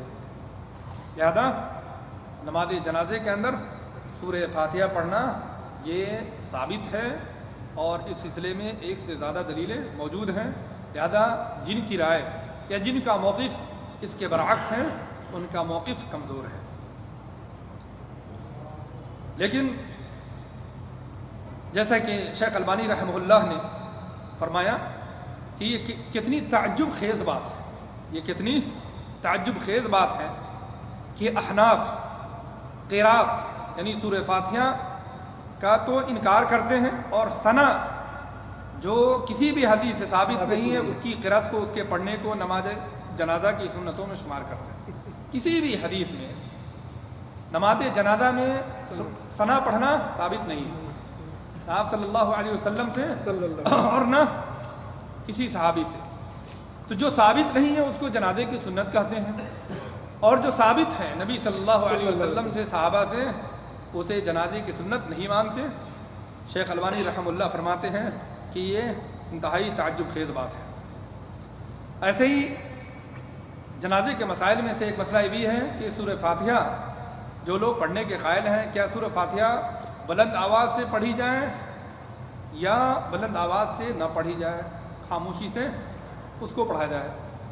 اہل علم کی دو رائے ہیں۔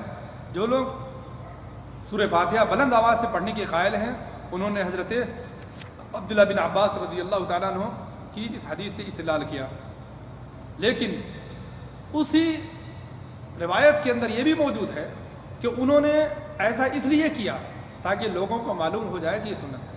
اس سے پتہ ہی چلا کہ عموماً حضرت ابن عباس رضی اللہ تعالیٰ عنہ سورہ فاتحہ یا کوئی اور سورت جنازے میں بلند آواز سے نہیں پڑھتے تھے، انہوں نے بلند آواز سے صرف ایک دفعہ یا ایک آدھ دفعہ ایسا کیا تاکہ لوگوں کو معلوم ہو جائے کہ یہ سنت ہے، یعنی مقصد تعلیم دینا تھا، نہ کہ اسے بلند آواز سے پڑھنا اور اسے سنت بتانا تھا۔ ایسے ہی جیسے آپ صلی اللہ علیہ وسلم نے نماز عموماً نیچے پڑھی، لیکن آپ نے ممبر پہ بھی ایک مرتبہ نماز پڑھی ہے تاکہ جو لوگ پیچھے ہیں وہ نبی اکرم صلی اللہ علیہ وسلم کی نماز پڑھنے کے طریقے کو، اس کی کیفیت کو، اس کی حیات اور صفت کو سیکھ لیں۔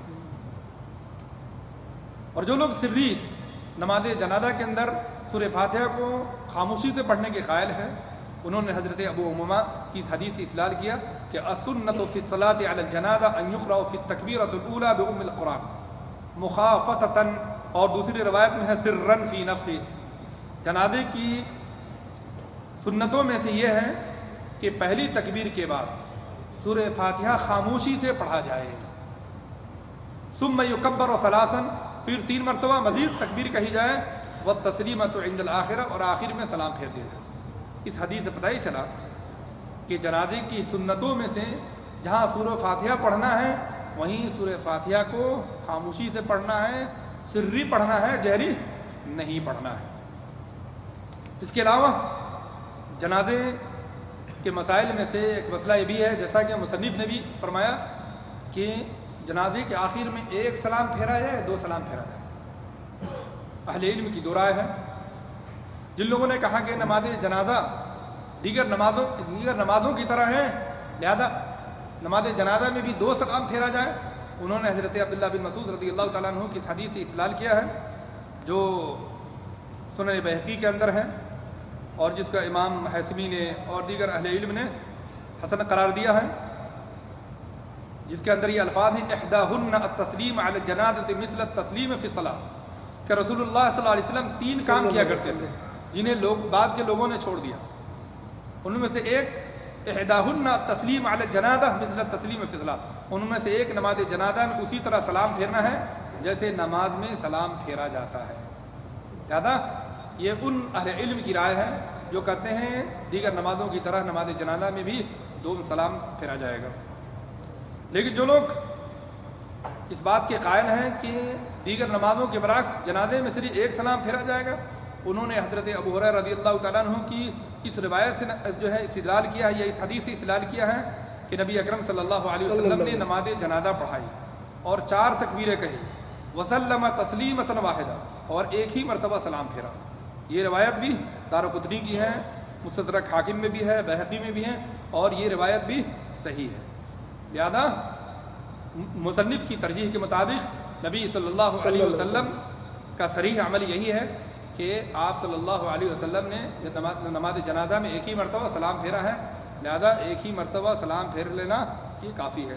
لیکن اگر کوئی 2 مرتبہ سلام پھیرتا ہے تو اسے غلط نہیں کہا جائے گا، اسے بدعت نہیں کہا جائے گا، کیونکہ دوسری حدیث موجود ہے۔ ایک اور مسئلہ کہ قبر پر نماز جنازہ پڑھنا کیسا ہے یا نماز جنازہ غائبانہ کیسا ہے، اس سلسلے میں بھی اہل علم کے درمیان اختلاف ہے۔ جو لوگ قبر کے اوپر نماز جنازہ پڑھنے یا نماز جنازہ غائبانہ پڑھنے کے قائل ہیں، ان کے پاس ایک سے زیادہ حدیثیں دلیل کے طور پہ موجود ہیں۔ پہلی حدیث حضرت ابن عباس سے مروی ہے کہ صلی الناس علی رجل بعد ما دفن بلیلۃ، ایک شخص کو جب رات میں دفن کر دیا گیا اور آپ کو پتہ نہیں چلا تو آپ نے آ کر اس شخص کے اوپر نماز جنازہ پڑھی۔ اور ایک روایت میں یہ لفظ ہے فأتى قبره فصلى علیہ، آپ اس کی قبر کے پاس آئے اور اس کے اوپر نماز جنازہ پڑھی، یہ صحیح بخاری کے اندر موجود ہے۔ دوسری روایت جو صحیح بخاری ہی میں ہے کہ حضرت ابو ہریرہ سے مروی ہے کہ نبی صلی اللہ علیہ وسلم نے ایسی عورت کی قبر پر جا کر نماز جنازہ پڑھی جو مسجد میں جھاڑو دیا کرتی تھی، یہ حدیث بھی صحیح بخاری میں ہے۔ اور تیسری دلیل حضرت یزید بن ثابت رضی اللہ تعالیٰ عنہ سے مروی ہے کہ نبی صلی اللہ علیہ وسلم نے ایک عورت کی قبر پر جا کر اس کی نماز جنازہ پڑھی۔ اور ایک اور روایت ہے کہ ایک مسکین عورت کی قبر پر جا کر باجماعت نبی صلی اللہ علیہ وسلم نے جو ہے جنازہ پڑھائی، جیسا کہ اس میں یہ لفظ ہے فانطلقوا مع رسول اللہ صلی اللہ علیہ وسلم حتى قاموا على قبرها فصفوا وراء رسول اللہ صلی اللہ علیہ وسلم كما يصف للصلاة على الجنازہ فصلى عليها رسول اللہ صلی اللہ علیہ وسلم، یعنی لوگ رسول اللہ صلی اللہ علیہ وسلم کے ساتھ چلے حتیٰ کہ اس عورت کی قبر کے پاس کھڑے ہو گئے اور رسول اللہ کے پیچھے اسی طرح صفیں درست کر لی جیسا کہ نماز جنازہ کے لیے صفیں درست کی جاتی ہے، پھر آپ نے اس کی نماز جنازہ پڑھائی۔ یہ حدیث بھی سنن بیہقی میں ہے اور شیخ البانی نے اس کو صحیح قرار دیا۔ خلاصہ یہ کہ ایک سے زیادہ حدیثیں موجود ہیں اس باب میں کہ قبر کے اوپر بھی نماز جنازہ پڑھی جا سکتی ہے۔ البتہ مصنف نے اس کی وضاحت بھی کی کہ 1 مہینے تک تو پڑھی جائے لیکن 1 مہینے کے بعد نہ پڑھی جائے کیونکہ اس سلسلے میں کوئی روایت موجود نہیں ہے۔ ایسے ہی نماز جنازہ غائبانہ یہ مشروع ہے مشروع نہیں ہے، اس سلسلے میں بھی اہل علم کے درمیان 3 رائے۔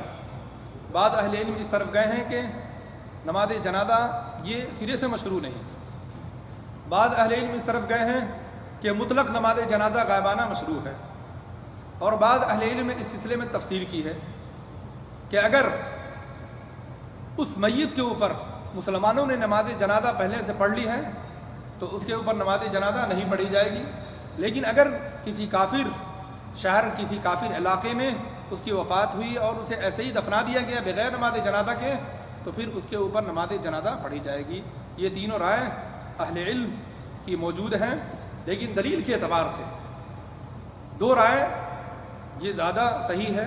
ایک تو یہ کہ مطلق نماز جنازہ غائبانہ کی، اور دوسری یہ کہ صرف ان میت کے اوپر نماز جنازہ غائبانہ کی جس پر عام مسلمانوں نے نماز نہ پڑھی۔ اور یہی جو تیسری رائے ہے تمام روایتوں کو دیکھتے ہوئے زیادہ صحیح اور زیادہ قوی معلوم ہوتی ہے کہ اگر کسی کے اوپر نماز جنازہ نہ پڑھی گئی ہو تو اس کی نماز جنازہ دوسری جگہ بھی غائبانہ طور پہ پڑھی جا سکتی ہے، کیونکہ آپ صلی اللہ علیہ وسلم کی حیات مبارکہ میں کئی ایک صحابہ کرام رضوان اللہ عنہم اجمعین شہید ہوئے یا ان کی وفات ہوئی، آپ نے ان میں سے کسی کے اوپر نماز جنازہ غائبانہ نہیں پڑھی سوائے نجاشی کی۔ اور نجاشی کی جب آپ نے نماز پڑھی تو آپ نے صراحت بھی کی کہ ان کی وفات تمہارے شہر میں نہیں ہوئی ہے، اس بات کا قوی امکان ہے کہ ان کے اوپر نماز جنازہ نہ پڑھی گئی ہو، لہذا اس قوی احتمال کی وجہ سے آپ صلی اللہ علیہ وسلم نے نماز پڑھی۔ لیکن جو لوگ کہتے ہیں کہ مطلق نماز جنازہ غائبانہ پڑھنا ثابت ہوتا ہے، اس سے انہوں نے اس طور پہ اسی روایت سے دلیل دی ہے کہ آپ صلی اللہ علیہ وسلم نے نجاشی کے اوپر نماز جنازہ غائبانہ پڑھی، اور آپ کا ایک عمل بھی مشروعیت کے لیے کافی ہے۔ اگر آپ نے کوئی عمل زندگی میں ایک دفعہ بھی کیا ہے تو وہ عمل مشروع ہے۔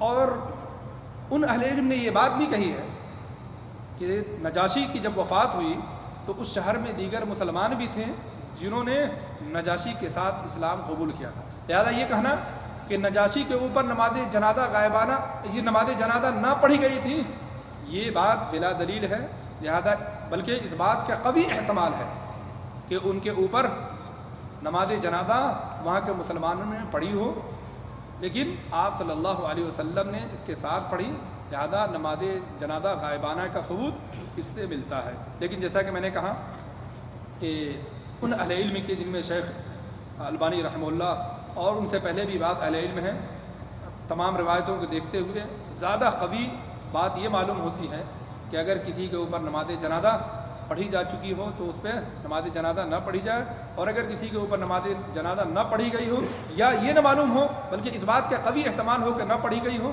تو ایسی صورت میں اس کے اوپر نماز جنازہ پڑھی جائے۔ ایک اور مسئلہ کہ کیا نماز جنازہ مسجد میں پڑھ سکتے نہیں پڑھ سکتے؟ اہل علم کے درمیان دو رائے ہے، بلکہ ائمہ کے درمیان دو رائے ہے۔ جمہور اہل علم اس بات کے قائل ہے کہ نماز جنازہ مسجد میں بھی ہو سکتی ہے، اور بعض اہل علم اس بات کی طرف گئے ہیں کہ نماز جنازہ مسجد میں پڑھنا صحیح نہیں ہے، لیکن صحیح یہی ہے کہ نماز جنازہ مسجد میں بھی پڑھی جا سکتی ہے۔ اس سلسلے میں دلیل موجود ہے، حضرت عائشہ رضی اللہ تعالیٰ عنہ سے مروی ہے کہ آپ صلی اللہ علیہ وسلم نے بیضہ کے دونوں بیٹوں کے اوپر مسجد میں نماز جنازہ پڑھی۔ انہوں نے قسم کھا کے کہا واللہ لقد صلی رسول اللہ صلی اللہ علیہ وسلم علی ابن بیضاء فی المسجد، کہ آپ نے بیضہ کے دونوں بیٹوں کے اوپر نماز جنازہ مسجد میں ادا فرمائی۔ یہ روایت صحیح مسلم کے اندر موجود ہے، گویا آپ صلی اللہ علیہ وسلم نے مسجد کے اندر بھی نماز جنازہ پڑھی ہے۔ ایسی حضرت ابن عمر سے مروی ہے کہ صلی علی عمر فی المسجد، حضرت عمر کی نماز جنازہ مسجد میں ہوئی، اور حضرت عمر رضی اللہ تعالیٰ عنہ نے حضرت ابو بکری کی نماز جنازہ بھی مسجد ادا فرمائی۔ یہ روایت بھی جو ہے مصنف عبد الرزاق میں موجود ہے، لہذا صحیح یہی ہے کہ نماز جنازہ مسجد میں بھی پڑھی جا سکتی ہے۔ ایک اور مسئلہ کہ کیا جنازے کے اندر رفع الیدین صرف پہلی تکبیر میں ہے یا اس کے علاوہ بقیہ تینوں یا اور مزید تکبیروں میں رفع الیدین ہے؟ اہل علم کی دو رائے ہے۔ بعض اہل علم اس بات کی طرف گئے ہیں کہ نماز جنازہ کی صرف پہلی تکبیر میں رفع الیدین ہے، اور جمہور اہل علم اس بات کی طرف گئے ہیں کہ پہلی تکبیر کی طرح دیگر تکبیروں میں بھی رفع الیدین ہے۔ البتہ آپ صلی اللہ علیہ وسلم سے اس سلسلے میں کوئی صریح روایت موجود نہیں ہے، ثابت نہیں ہے کہ آپ صلی اللہ علیہ وسلم نے تمام تکبیرات میں رفع الیدین کیا ہو۔ البتہ حضرت عبداللہ بن عمر رضی اللہ تعالیٰ عنہ سے موقوفاً یہ بات ثابت ہے کہ انہوں نے جنازے کے اندر ہر تکبیرات کے ساتھ رفع الیدین کیا۔ اور اگر جنازہ اکٹھے ہوں تو کیا کرنا چاہیے؟ مصنف نے اس کی صراحت کر دی ہے۔ اسی سے یہ بات بھی ثابت ہوتی ہے کہ نماز جنازہ اکٹھا پڑھنا بھی ثابت ہے، جیسا کہ جمہور اہل علم کی رائے ہے، کیونکہ حضرت ابن عمر سے مروی ہے کہ انہ صلی علی 9 جنازہ جمیعا فجعل الرجال یلون الامام والنساء یلین القبلہ، کہ انہوں نے 9 جنازوں کی اکٹھی نماز جنازہ پڑھی اور مردوں کو امام کے قریب، عورتوں کے قبلے کی قریب کر لیا۔ ایسے ہی حارث بن نوفل کے آزاد کردہ غلام عمار سے مروی ہے کہ حضرت ابن عباس، حضرت ابو سعید، حضرت ابو قتادہ اور حضرت ابو ہریرہ سے ایک مرتبہ نماز جنازہ کی ایسی ہی صورت کے متعلق دریافت کیا گیا تو انہوں نے جواب دیا کہ ہذہ سنہ، یعنی اکٹھے نماز جنازہ یہ بھی سنت ہے، اور عموماً اس سنت پر حرمین کے اندر عمل موجود ہے۔ ایک اور مسئلہ کہ کیا خواتین نماز جنازہ میں شرکت کر سکتی نہیں کر سکتی؟ اس سلسلے میں بھی اہل علم کی دو رائے ہے۔ صحیح یہی ہے کہ عورتیں، خواتین نماز جنازہ میں شرکت کر سکتی ہیں، جس چیز سے ان کو روکا گیا ہے وہ ہے جنازے کے پیچھے چلنا، اس سے انہیں روکا گیا ہے، جیسا کہ ام عطیہ اور دیگر صحابیات کی حدیث موجود ہے، لیکن نماز جنازہ میں شرکت کرنے سے ان کو نہیں روکا گیا۔ یعنی اگر نماز جنازہ مسجد میں ہوتی ہیں، عورتیں وہاں موجود ہوں تو وہ نماز جنازہ میں شریک ہوں گی، یا کہیں نماز جنازہ ہو رہی ہوں اور وہاں پہ عورتیں موجود ہوں یا ان کے لیے انتظام ہوں تو وہ عورتیں بھی نماز جنازہ میں شریک ہو سکتی ہیں۔ حضرت عائشہ رضی اللہ تعالیٰ عنہ سے مروی ہے کہ انہوں نے مسجد میں حضرت سعد بن ابی وقاص رضی اللہ تعالیٰ عنہ کی نماز جنازہ پڑھی، اور یہ روایت صحیح مسلم میں موجود ہے۔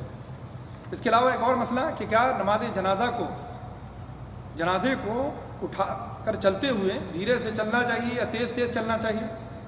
بعض لوگوں کو دیکھا گیا ہے کہ وہ تیز سے چلنے سے روکتے ہیں، حالانکہ سنت یہی ہے کہ نماز جنازے کو اٹھاتے سمے یا لے جاتے وقت تیز تیز قدموں سے چلنا چاہیے، کیونکہ آپ صلی اللہ علیہ وسلم نے فرمایا اسرعوا بالجنازہ، جنازہ لے جانے میں جلدی کرو۔ اور کیا جنازے کے پیچھے چلتے وقت پیدل ہی چلنا ہے یا سواری کا استعمال جائز ہے؟ صحیح یہی ہے، افضل یہی ہے کہ نماز جنازے کے پیچھے پیدل چلنا چاہیے، لیکن اگر کوئی سواری کا استعمال کرتا ہے تو یہ جائز ہے، کیونکہ آپ صلی اللہ علیہ وسلم ایک جنازے میں تھے اور آپ کو جب سواری پیش کی گئی فَأَبَا أَن يَرْكَبَهَا، آپ سوار ہونے سے آپ نے انکار کر دیا۔ فَلَمَّا انصَرَفَ، لیکن جب آپ واپس ہو رہے تھے اور آپ کو سواری پیش کی گئی تو آپ سوار ہو گئے۔ اسے پتہ ہی چلا کہ افضل یہی ہے کہ جنازے کے پیچھے پیدل چلا جائے، لیکن سواری کے استعمال کی بھی رخصت موجود ہیں، جیسا کہ ایک سے زیادہ حدیثیں یہ آپ صلی اللہ علیہ وسلم سے مروی ہے۔ ایک اور مسئلہ کہ گاڑی پر جنازہ لے جانا کیسا ہے؟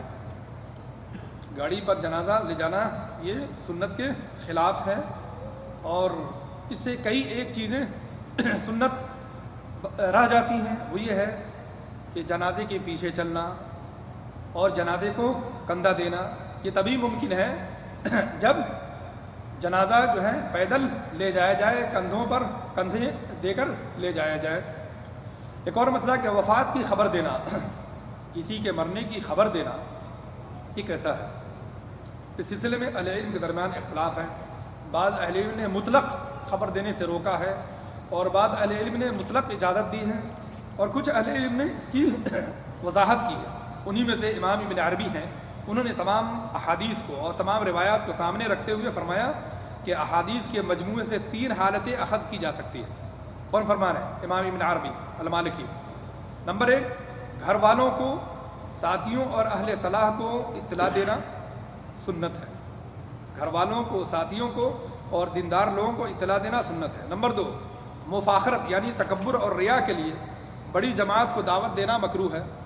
بڑا آدمی ہے اور شہر شہر اس کا اعلان کیا جائے، یہ مکروہ ہے۔ اور تیسری، ایسی اطلاع جس میں نوحہ یا اس کی مثل کوئی چیز ہو، یہ حرام ہے، یعنی رو کر کے، چیخ اور چلا کر کے میت کی محامد کو، اس کی اچھائیوں کو ذکر کر کے لوگوں کو خبر دی جائے، یہ حرام ہے۔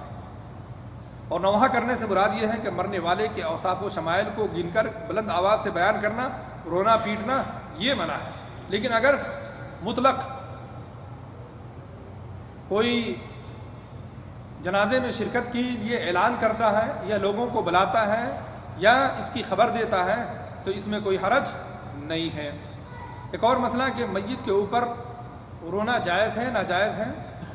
اگر میت کے اوپر کوئی شخص اس طرح روتا ہے کہ چیختا ہے، چلاتا ہے اور اس میت کے محاسن کو یاد کرتا ہے، چہرے پر تھپڑ بھی مارتا ہے اور سینہ پیٹتا ہے، تو یقیناً یہ حرام ہے اور یہ نوحہ اور بین میں سے ہیں۔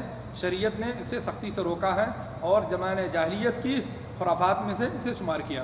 بلکہ آپ صلی اللہ علیہ وسلم نے فرمایا النائحۃ اذا لم تتب قبل موتها تقام یوم القیامہ، اگر کوئی عورت ایسا کرتی ہے، نوحہ کرتی ہے اور وہ توبہ کے پہلے مر گئی تو قیامت کے دن اسے اس حال میں اٹھائی جائے گی کہ اس پر گندھک کا کرتا اور خارش کی قمیص ہوگی۔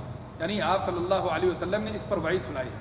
البتہ انسان ہونے کے ناطے محبت اور رحمت کی وجہ سے آنکھوں میں آنسو بھر آ جائیں یا تھوڑی بہت آواز بھی نکل جائے تو یہ ناجائز اور حرام نہیں ہے۔ نبی صلی اللہ علیہ وسلم حضرت جابر کی پھوپھی فاطمہ سے ان کے والد کے متعلق کہا کہ تبکین اولا تبکین، آپ روئیں یا نہ روئیں، فرشتوں نے ان پر اپنے پروں سے سایہ کیا ہوا تھا۔ اس سے پتہ یہ چلا کہ آپ صلی اللہ علیہ وسلم نے اسے نہیں روکا۔ آپ نے کہا تبکین اولا تبکین، روئے یا نہ روئے اس سے کوئی فرق نہیں پڑتا۔ صحابہ فرشتوں نے ان کے اوپر اپنے پروں سے سایہ کیا ہوا تھا۔ کن کے اوپر؟ حضرت جابر کے والد عبداللہ کے اوپر جو غزوہ احد میں شہید ہوئے۔ ایسے ہی حضرت اسامہ بن زید سے مروی ہے کہ نبی صلی اللہ علیہ وسلم جب اپنی ایک بیٹی کے بچے کو موت و حیات کی کشمکش میں دیکھا تو آپ کی آنکھیں بہہ پڑی۔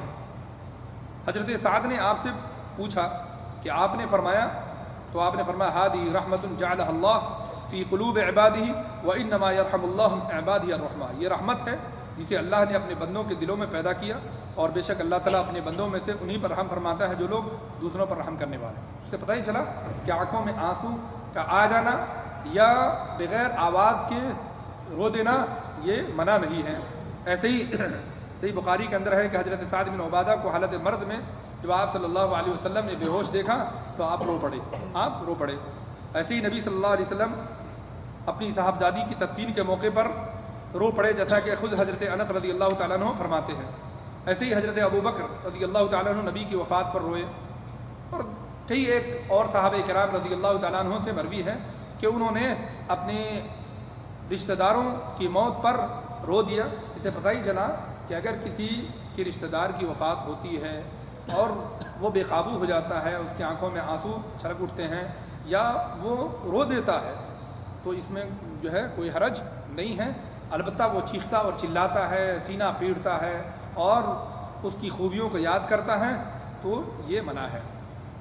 بلکہ صحیح حدیث ہے ان المیت لیعذب ببکاء اہلہ علیہ، کہ میت کو رونے والوں کی وجہ سے عذاب ہوتا ہے۔ اہل علم نے اس حدیث کی وضاحت کی کہ اگر وہ میت خود دوسروں پر روتا رہا ہو، نوحہ اور بین کرتا رہا ہو، اس کے گھر والے بھی نوحہ اور بین کرتے رہے ہوں، تو یہ اس عذاب کا شکار ہوگا، یا اس نے وصیت کی ہو کہ میرے مرنے کے بعد خوب نوحہ اور بین کرنا، تو یقیناً اسے عذاب ہوگا۔ لیکن اگر اس نے کسی کو حکم نہیں دیا، کسی کو وصیت نہیں کی اور لوگوں نے بغیر اس کی وصیت کے رویا اور چیخا اور چلایا، تو اس سے اس کو عذاب نہیں ہوگا۔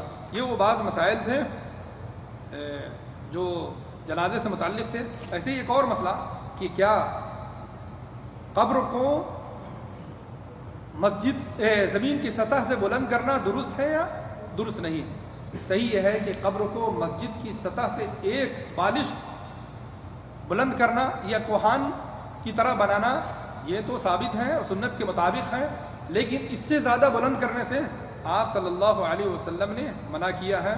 اور قبر کے سرہانے یا پائدانے پتھر رکھنا کہ جسے پتہ ہی چلے کہ یہ کسی مسلمان کی قبر ہے، یہ ثابت ہے، خود آپ صلی اللہ علیہ وسلم نے ایسا کیا ہے۔ لیکن اس کے علاوہ قبروں کو پختہ کرنا یا اس پر کتبے لگانا یا کوئی اور چیزیں آویزہ کرنا، اس سے آپ صلی اللہ علیہ وسلم نے روکا ہے۔ لہذا صرف اس حد تک تو اجازت ہے یا رخصت ہے یا جائز ہے کہ آدمی کوئی پتھر رکھ دے یا کوئی چیز رکھ دے کہ جسے پتہ ہی چلے کہ یہ کسی مسلمان کی قبر ہے، تاکہ کوئی اسے نہ رو دے۔ لیکن اگر کوئی اس سے زیادہ کرتا ہے یا زمین کو ایک بالش سے زیادہ بلند کرتا ہے یا اسے پختہ بناتا ہے یا کوئی اس پر کوئی کتبہ لگاتا ہے کہ فلاں صاحب کی، فلاں حاجی صاحب یا فلاں بزرگ کی، فلاں عالم کی قبر ہے، تو اس سے آپ صلی اللہ علیہ وسلم نے روکا ہے۔ یہ وہ بعض مسائل تھے جن کا مصنف کتاب نے اجمالاً ذکر کیا ہے، اور میں نے اس کی وضاحت آپ کے سامنے ضروری سمجھی۔ جزاکم اللہ خیر۔ اسی کے ساتھ یہ جو سلسلہ تھا جو مصنف کتاب نے دروس المہمہ لعامۃ الامہ، عام مسلمانوں کے لیے ضروری اسباق کے اندر جو 18 اسباق اور 18 جو دروس ذکر کیے ہیں جو یقیناً عام مسلمانوں کے لیے ضروری ہے، اسی آخری درس کے ساتھ اس سلسلے کا اختتام ہو گیا۔ اللہ سبحانہ و تعالی مصنف کتاب کے اوپر رحم فرمائے، ان کے درجات کو بلند کرے، ان کی لغزشوں کو معاف کرے، اور اللہ سبحانہ و تعالی ان کی قبر کو نور سے بھر دے، اور جتنے مسلمان اس دنیا سے رخصت ہو چکے ہیں اللہ سبحانہ و تعالی ان کی بھی مغفرت فرمائے، ان کی لغزشوں کو بھی معاف کرے، ان کے درجات کو بھی بلند کرے، ان کی قبروں کو بھی نور سے بھر دے۔ جزاکم اللہ خیر۔ صلی اللہ علیہ نبینا محمد وعلی آلہ وصحبہ وسلم۔ ایک سوال ہے کہ احرام کی حالت میں عورت کی موت ہونے پر عورت کے چہرے کو کھلا رکھنا ہے کیا؟ جیسا کہ درس کے دوران یہ بات آئی کہ مردوں کے چہرے کو تو ڈھکنا ہے، مرد کے چہرے کو تو ڈھکنا ہے، لیکن مرد کے چہرے کو حالت احرام میں کھلا رکھنا ہے، لیکن عورت کے چہرے کو کھلا رکھنا ہے، ڈھکنا ہے، اس سلسلے میں کوئی صراحت نہیں ہے۔ لہذا اہل علم نے، اور انہی میں مصنف کتاب بھی ہیں، انہوں نے کہا کہ نہیں، عورت اگر حالت احرام میں بھی مرے تو عام جو ہے میت کی طرح ان کے چہرے کو ڈھکا جائے۔ دوسرا سوال ہے اگر کوئی تلبیہ پڑھتے ہیں اپنے گھر پر ذکر کی طرح تو کیا صحیح ہے؟ ظاہر ہے تلبیہ یہ عبادت ہے اور یہ عبادت کی جگہ اور وقت مقرر ہے، لہذا اگر آپ صلی اللہ علیہ وسلم سے کوئی ایسی عبادت ثابت ہے جس کی جگہ اور وقت مقرر ہے تو اس عبادت کو اسی جگہ اسی وقت میں کرنا ہے۔ اور تلبیہ آپ صلی اللہ علیہ وسلم نے حالت احرام میں پڑھا ہے، لہذا تلبیہ حالت احرام ہی میں پڑھا جائے۔ کیا ہندوستان میں بھی قبر کے پاس نماز پڑھ سکتے ہیں؟ ظاہر ہے اسلام کا حکم ہے ایک ہے، ہندوستان ہو کہ پاکستان ہو کہ سعودی عرب ہو کہیں بھی ہو، جب آپ صلی اللہ علیہ وسلم سے پڑھنا ثابت ہے تو ہمارے لیے بھی جائز ہے کہ ہم قبر کے اوپر نماز جنازہ پڑھ سکتے ہیں۔ جی، نبی صلی اللہ علیہ وسلم کی نماز جنازہ کا امام کون تھا؟ نبی صلی اللہ علیہ وسلم کی جنازے کی نماز جماعت کے ساتھ نہیں ہوئی، ہر شخص نے انفرادی طور پہ نماز جنازہ پڑھی۔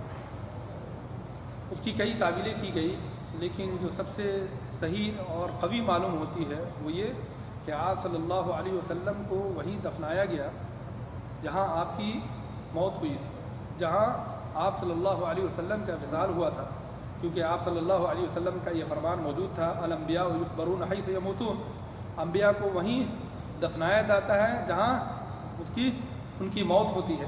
آپ صلی اللہ علیہ وسلم کی وفات حضرت عائشہ رضی اللہ تعالیٰ عنہ کے حجرے میں ہوئی تھی، اور حضرت حسن بصری رحمہ اللہ نے آپ صلی اللہ علیہ وسلم کی جو حجرے کی کیفیت بتائی ہے یا اس کی جو حیت بتائی ہے، اسے پتہ چلتا ہے کہ آپ صلی اللہ علیہ وسلم کا حجرہ بالکل چھوٹا ہوتا تھا اور چھتیں بھی جو ہے قد آدم سے لگتی تھی، لہذا اتنی جگہ تھی ہی نہیں کہ جس میں لوگ اجتماعی طور پہ نماز جنازہ پڑھ لیں، اس لیے اجتماعی طور پہ نماز جنازہ نہ ہوئی، انفرادی طور پر لوگوں نے آپ صلی اللہ علیہ وسلم کے اوپر جنازے کی نماز پڑھی۔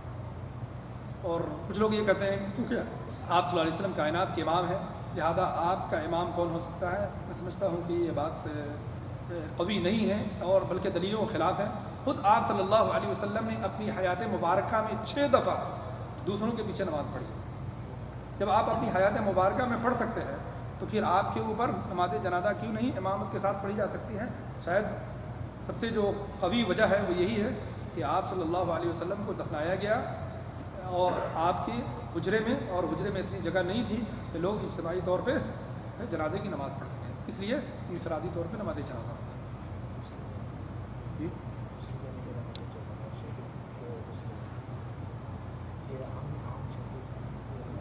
جی، ان کا یہ سوال ہے کہ شہید کو جو غسل نہیں دیا جائے گا اس سے عام شہید ہیں؟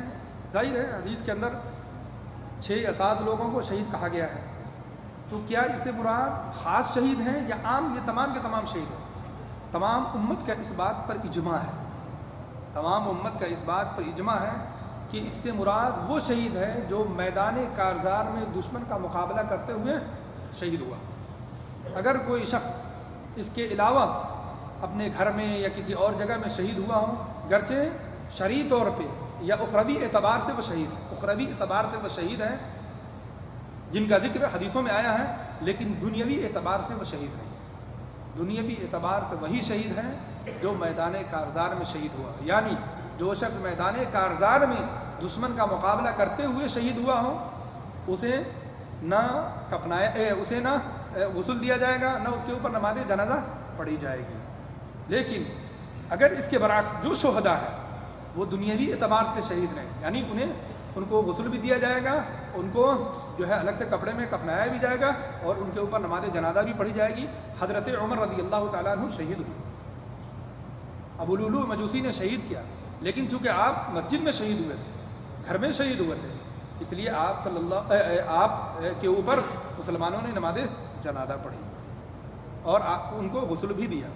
اس سے پتہ ہی چلا کہ عام شہید کے اوپر جو ہے نماز جنازہ بھی ہوگی اور ان کو غسل بھی دیا جائے گا، صرف اس شہید کو غسل نہیں دیا جائے گا اور نہ اس کے اوپر نماز جنازہ پڑھی جائے گی جو میدان کارزار میں شہید ہوا۔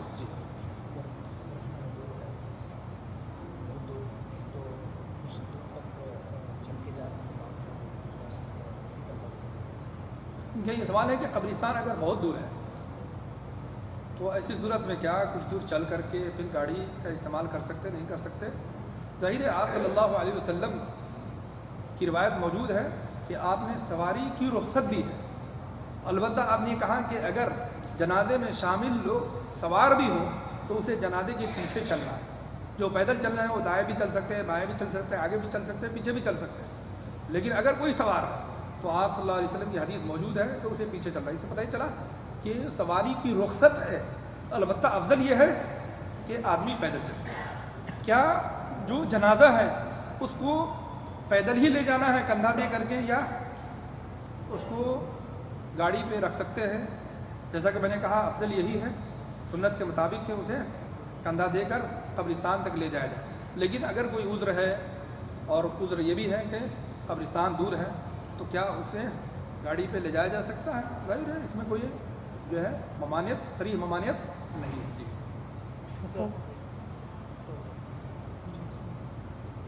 خبر جو ایک والی سے اوپر پختی بنا دی گئی ہے جو آلریڈی زمین والدہ کی خبر ہے، تو اس کو رکھنا ہے یا پھر اس کو پھر توڑ کے پھر اس کو برابر کر دینا ہے؟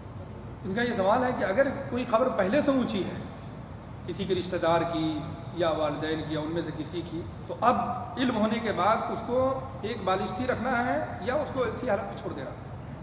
حضرت ابو الحیاج اسدی کی حدیث ہے کہ حضرت علی رضی اللہ تعالیٰ عنہ نے انہیں کہا کہ میں تمہیں اس کام کے لیے نہ بھیجوں جس کام کے لیے اللہ کے رسول صلی اللہ علیہ وسلم نے بھیجا تھا کہ اللہ تدع قبرا مشرفا الا سویتہ، جو بھی اونچی قبر دیکھو اسے برابر کر دو.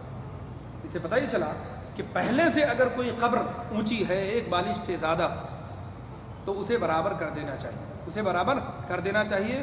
اور اس کام کے لیے اللہ کے رسول صلی اللہ علیہ وسلم نے حضرت علی کو بھیجا، اور حضرت علی نے اپنے زمانے میں حضرت ابو الحیاج اسدی کو اس کام کے لیے بھیجا. اس سے پتہ ہی چلا کہ اگر کوئی قبر پہلے سے ایک بالش سے اوپر کیوں نہ ہو اسے توڑ کر کے ایک بالش کے برابر کر دینا چاہیے. اگر فتنے کا اندیشہ ہو، اس سے بڑا فتنہ پیدا ہو سکتا ہو، تو ظاہر ہے اس فتنے کے پیش نظر اس مفسدہ کو روکنے کے لیے اس مفسدہ کو برداشت کر لیا جائے. کیونکہ قاعدہ یہ ہے کہ مصلحہ اور مفسدہ دو ایک ساتھ آ جائے. مصلحت یہ ہے کہ اسے توڑ کر کے ایک بالش کے برابر کر دی جائے، مفسدہ یہ ہے کہ اگر توڑیں گے تو اس سے فتنہ پیدا ہو. اگر مصلحت اور مفسدہ دونوں ایک ساتھ آ جائے تو مفسدہ کو ترجیح دیا جائے گا، یعنی اسے ایسی حالت میں چھوڑ دیا جائے. لیکن کب؟ جب آپ کو یقین ہو کہ اس سے فتنہ پیدا ہو. لیکن اگر آپ کے پاس طاقت ہو، اللہ کے رسول صلی اللہ علیہ وسلم نے جب بھیجا تھا تو آپ کے پاس طاقت تھی، حضرت علی نے جب یہ اس کام کے لیے بھیجا تھا تو طاقت تھی. لہٰذا اگر آپ کے پاس طاقت ہے اور آپ کو کوئی روک نہیں سکتا ہے یا اس سے کوئی بڑا فتنہ نہیں ہو سکتا، خون خرابہ نہیں ہو سکتا ہے، تو ایسی صورت میں آپ کو یہ کرنا چاہیے. لیکن آپ کو طاقت نہیں ہے اور آپ کے کرنے سے کوئی خون خرابہ ہو سکتا ہے یا کوئی بڑا فتنہ جنم لے سکتا ہے، تو ایسی صورت میں آپ اسے چھوڑ سکتے ہیں. ایسے ہی جیسے کہ آپ صلی اللہ علیہ وسلم کی خواہش تھی کہ خانہ کعبہ کی تعمیر ویسے ہی ہو جیسا کہ حضرت ابراہیم علیہ السلام نے کیا تھا، لیکن آپ نے صرف اس فتنے کی وجہ سے، اس فتنے کے اندیشے سے چھوڑ دیا کہ کہیں ایسا کرنے سے لوگ یہ نہ کہیں کہ محمد نے صلی اللہ علیہ وسلم نے اللہ کے گھر کو بھی گرا دیا. اقامت کے الفاظ ایک بار ہی ہے یا دو بار بھی جائز ہے؟ اقامت کے الفاظ ایک بار بھی ہیں، دو بار بھی ہیں. ایک بار بھی ہیں، دو بار بھی ہیں. اللہ کے رسول صلی اللہ علیہ وسلم کے جو مؤذن تھے حضرت بلال اور عبداللہ بن ام مکتوم، یہ اقہری اقامت کہتے تھے، اور آپ صلی اللہ علیہ وسلم کے جو مؤذن تھے مکہ میں وہ دوہری اقامت کہتے تھے. لیکن جس حدیث کے اندر دوہری اقامت ہے اسی حدیث کے اندر اذان کے اندر ترجیح بھی ہے. لہذا اس حدیث سے دوہری اقامت لے لینا اور ترجیح کو چھوڑ دینا یہ سنت کے خلاف ہے. ترجیح کا مطلب یہ ہے کہ اشہد ان لا الہ الا اللہ اشہد ان محمد رسول اللہ، اس کو دو دو مرتبہ کہتے ہیں نا، لیکن چار چار مرتبہ کہنا ہے. دو مرتبہ خاموشی سے، دو مرتبہ بلند آواز سے. یعنی مؤذن کہے اشہد ان لا الہ الا اللہ اشہد ان لا الہ الا اللہ، پھر زور سے پڑھے اشہد ان لا الہ الا، زور سے، یعنی چار چار مرتبہ. اس کو ترجیح بولتے ہیں، لوٹانا. اگر کوئی شخص دوہری اقامت لیتا ہے اس حدیث سے تو پھر ایسی صورت میں اسے چاہیے کہ وہ ترجیح بھی کرے، یعنی چار مرتبہ اشہد ان لا الہ الا اللہ اشہد ان محمد رسول اللہ کہے. ترجیح کو غلط کہنا، سنت کے خلاف کہنا اور دوہری اقامت لینا یہ جو ہے نا یہ صحیح نہیں ہے. یعنی ایک حدیث کے کچھ حصے کو صرف اس وجہ سے لینا کہ ہمارے مذہب کے مطابق ہے اور دوسرے حصے کو اپنے مذہب کے خلاف ہونے کی وجہ سے چھوڑ دینا، میں سمجھتا ہوں کہ یہ غلط ہے اور تؤمنون ببعض الکتاب وتکفرون ببعض کے ضمن میں آتا ہے. جی خلاصہ یہ کہ قہری اقامت بھی ثابت ہے، دوہری اقامت بھی ثابت ہے.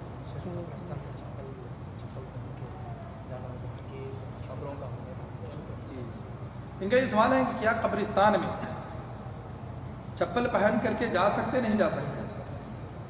آپ صلی اللہ علیہ وسلم نے قبرستان میں چپل پہننے سے منع کیا. صحیح حدیث موجود ہے کہ آپ صلی اللہ علیہ وسلم نے ایک شخص کو دیکھا چپل پہنتے ہوئے تو آپ نے روکا، لیکن جب وہ شخص پہچان گیا کہ نبی صلی اللہ علیہ وسلم ہے تو انہوں نے فخلع علی، انہوں نے اپنا جوتا اتار دیا.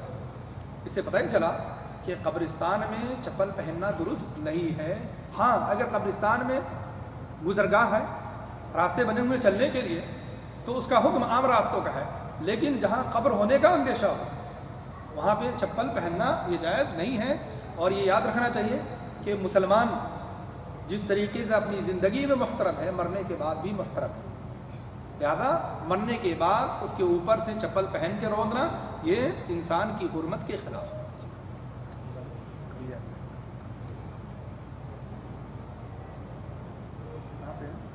یہ تو جمبو میں ہے،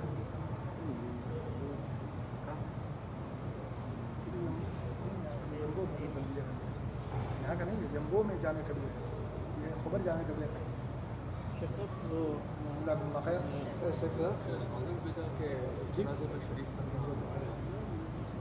اہل البدع جو ہے ہمیشہ یہ سوال بار بار آتا ہے. قاعدہ ہمیشہ یاد رکھیے تاکہ آپ اس سوال سے نکل سکیں گے، اور اس سلسلے میں جو افراد تفرید ہے اس سے ہمیشہ جو ہے نا محتاط رہیں. بدعت دو قسم کی ہوتی ہے. ایک بدعت وہ ہوتی ہے جس کے کرنے سے انسان کفر میں داخل ہو جاتا ہے، جیسے غیر اللہ کو پکارنا، غیر اللہ کو پکارنا. اور دوسری بدعت وہ ہے جس کی وجہ سے انسان کافر تو نہیں ہوتا البتہ فاسق ہوتا ہے. پہلی جو قسم ہے نہ اس کی روایت درست ہے، نہ اس کے لیے دعا استغفار درست ہے، نہ اس کے اوپر جنازے جو ہے جنازہ پڑھی جائے گی، نہ اس کے نماز جنازہ میں شریک ہونا درست ہے. لیکن دوسری بدعت کہ بدعت ایسی ہے کہ جس کی وجہ سے وہ کافر نہیں ہوتا، تو ایسی صورت میں اس کی جب روایت لے سکتے ہیں جو دین ہے، اور صحیح بخاری اور مسلم میں ایسی روایتیں موجود ہیں، تو پھر ان کے اوپر نماز جنازہ پڑھنا یا ان سے تعلق رکھنا یہ کیسے ناجائز ہو سکتا ہے. لیکن ایک اور مسئلہ اسی کے ضمن میں کہ اگر کسی نے ایسی بدعت کی جس کی وجہ سے وہ کفر میں پہنچ جاتا ہے، اگر شخص معین ہے، شخص معین فلاں شخص ہے جس کے اوپر آپ حکم لگانے جا رہے ہیں، تو اس میں یہ بھی دیکھنا ہے کہ تکفیر کی جو شرطیں ہیں وہ شرطیں پائی جاتی ہیں یا نہیں. انہی میں سے ایک شرط یہ بھی ہے کہ کیا اس شخص کو اس بات کا علم تھا کہ یہ کفر ہے، یا وہ دیر سمجھ کے کرتا رہا جیسا کہ عموماً کرتے ہیں. اگر جو لوگ کفر کر رہے ہیں، شرک کر رہے ہیں، اگر انہیں یقین ہو جائے کہ یہ کفر اور شرک ہے، اسلام کے خلاف ہے، اس کو کرنے سے وہ دین سے نکل جائے گا، آپ بتائیں کہ وہ کرے گا. اس لیے گرچہ وہ شرک اور کفر ہے، لیکن اس شرک اور کفر کی وجہ سے وہ کافر، وہ شخص معین کافر نہیں ہوگا، کیونکہ یہ جہالت آنے میں رکاوٹ ہے. خلاصہ یہ کہ اگر کوئی مسلمان ہے، کلمہ پڑھ کے یقینی طور پہ مسلمان ہوا ہے، تو جب تک کہ یقینی طور پہ وہ مرتد نہ ہو اس وقت تک اسے دنیاوی اعتبار سے مسلمان ہی مانا جائے گا. دنیاوی اعتبار سے اگر وہ کفر و شرک کیا ہے اس کا معاملہ اللہ کے ساتھ ہے، لیکن دنیاوی اعتبار سے وہ کیا ہے؟ مسلمان ہی ہے، الا یہ کہ وہ مرتد ہو گیا ہو کفر صریح کے ذریعے سے، کفر بواح کے ذریعے سے. شاید سائل اپنے سوال یہ پوچھنا چاہ رہے ہوں کہ ہندوستان پاکستان میں جو بریلوی فرقے سے تعلق رکھتے ہیں، جو کلم کلا شرک اور کفر کرتے ہیں، کیا ان کے نماز جنازہ میں شریک ہونا جائز ہے ناجائز ہے؟ اگر آپ میری رائے پوچھیں تو میں یہ کہوں گا کہ ان کے نماز جنازہ میں شریک ہونا جائز ہے، کیونکہ گرچہ انہوں نے کفر و شرک کیا ہے، لیکن کیا اس شخص کو آپ کافر اور مشرک کہہ سکتے ہیں؟ نہیں کہہ سکتے. لہذا جو بھی بدعتی ہے آپ کوشش کریں دعوت بھی جاری رکھیں اور اللہ سے دعا بھی کریں ان کی ہدایت کی، لیکن اگر ان میں سے کوئی مرتا ہے تو آپ ان کے اوپر کفر کا حکم نہ لگائیں، انہیں مسلمان ہی سمجھیں، کم از کم دنیاوی اعتبار سے وہ مسلمان ہی ہے. اگر اس نے واقعی کفر کیا ہے اور جانتے بوجھتے کیا ہے اس کا معاملہ اللہ کے ساتھ. سمجھ رہے ہیں؟ جی. وجزاکم اللہ خیر. صلی اللہ علیہ وسلم.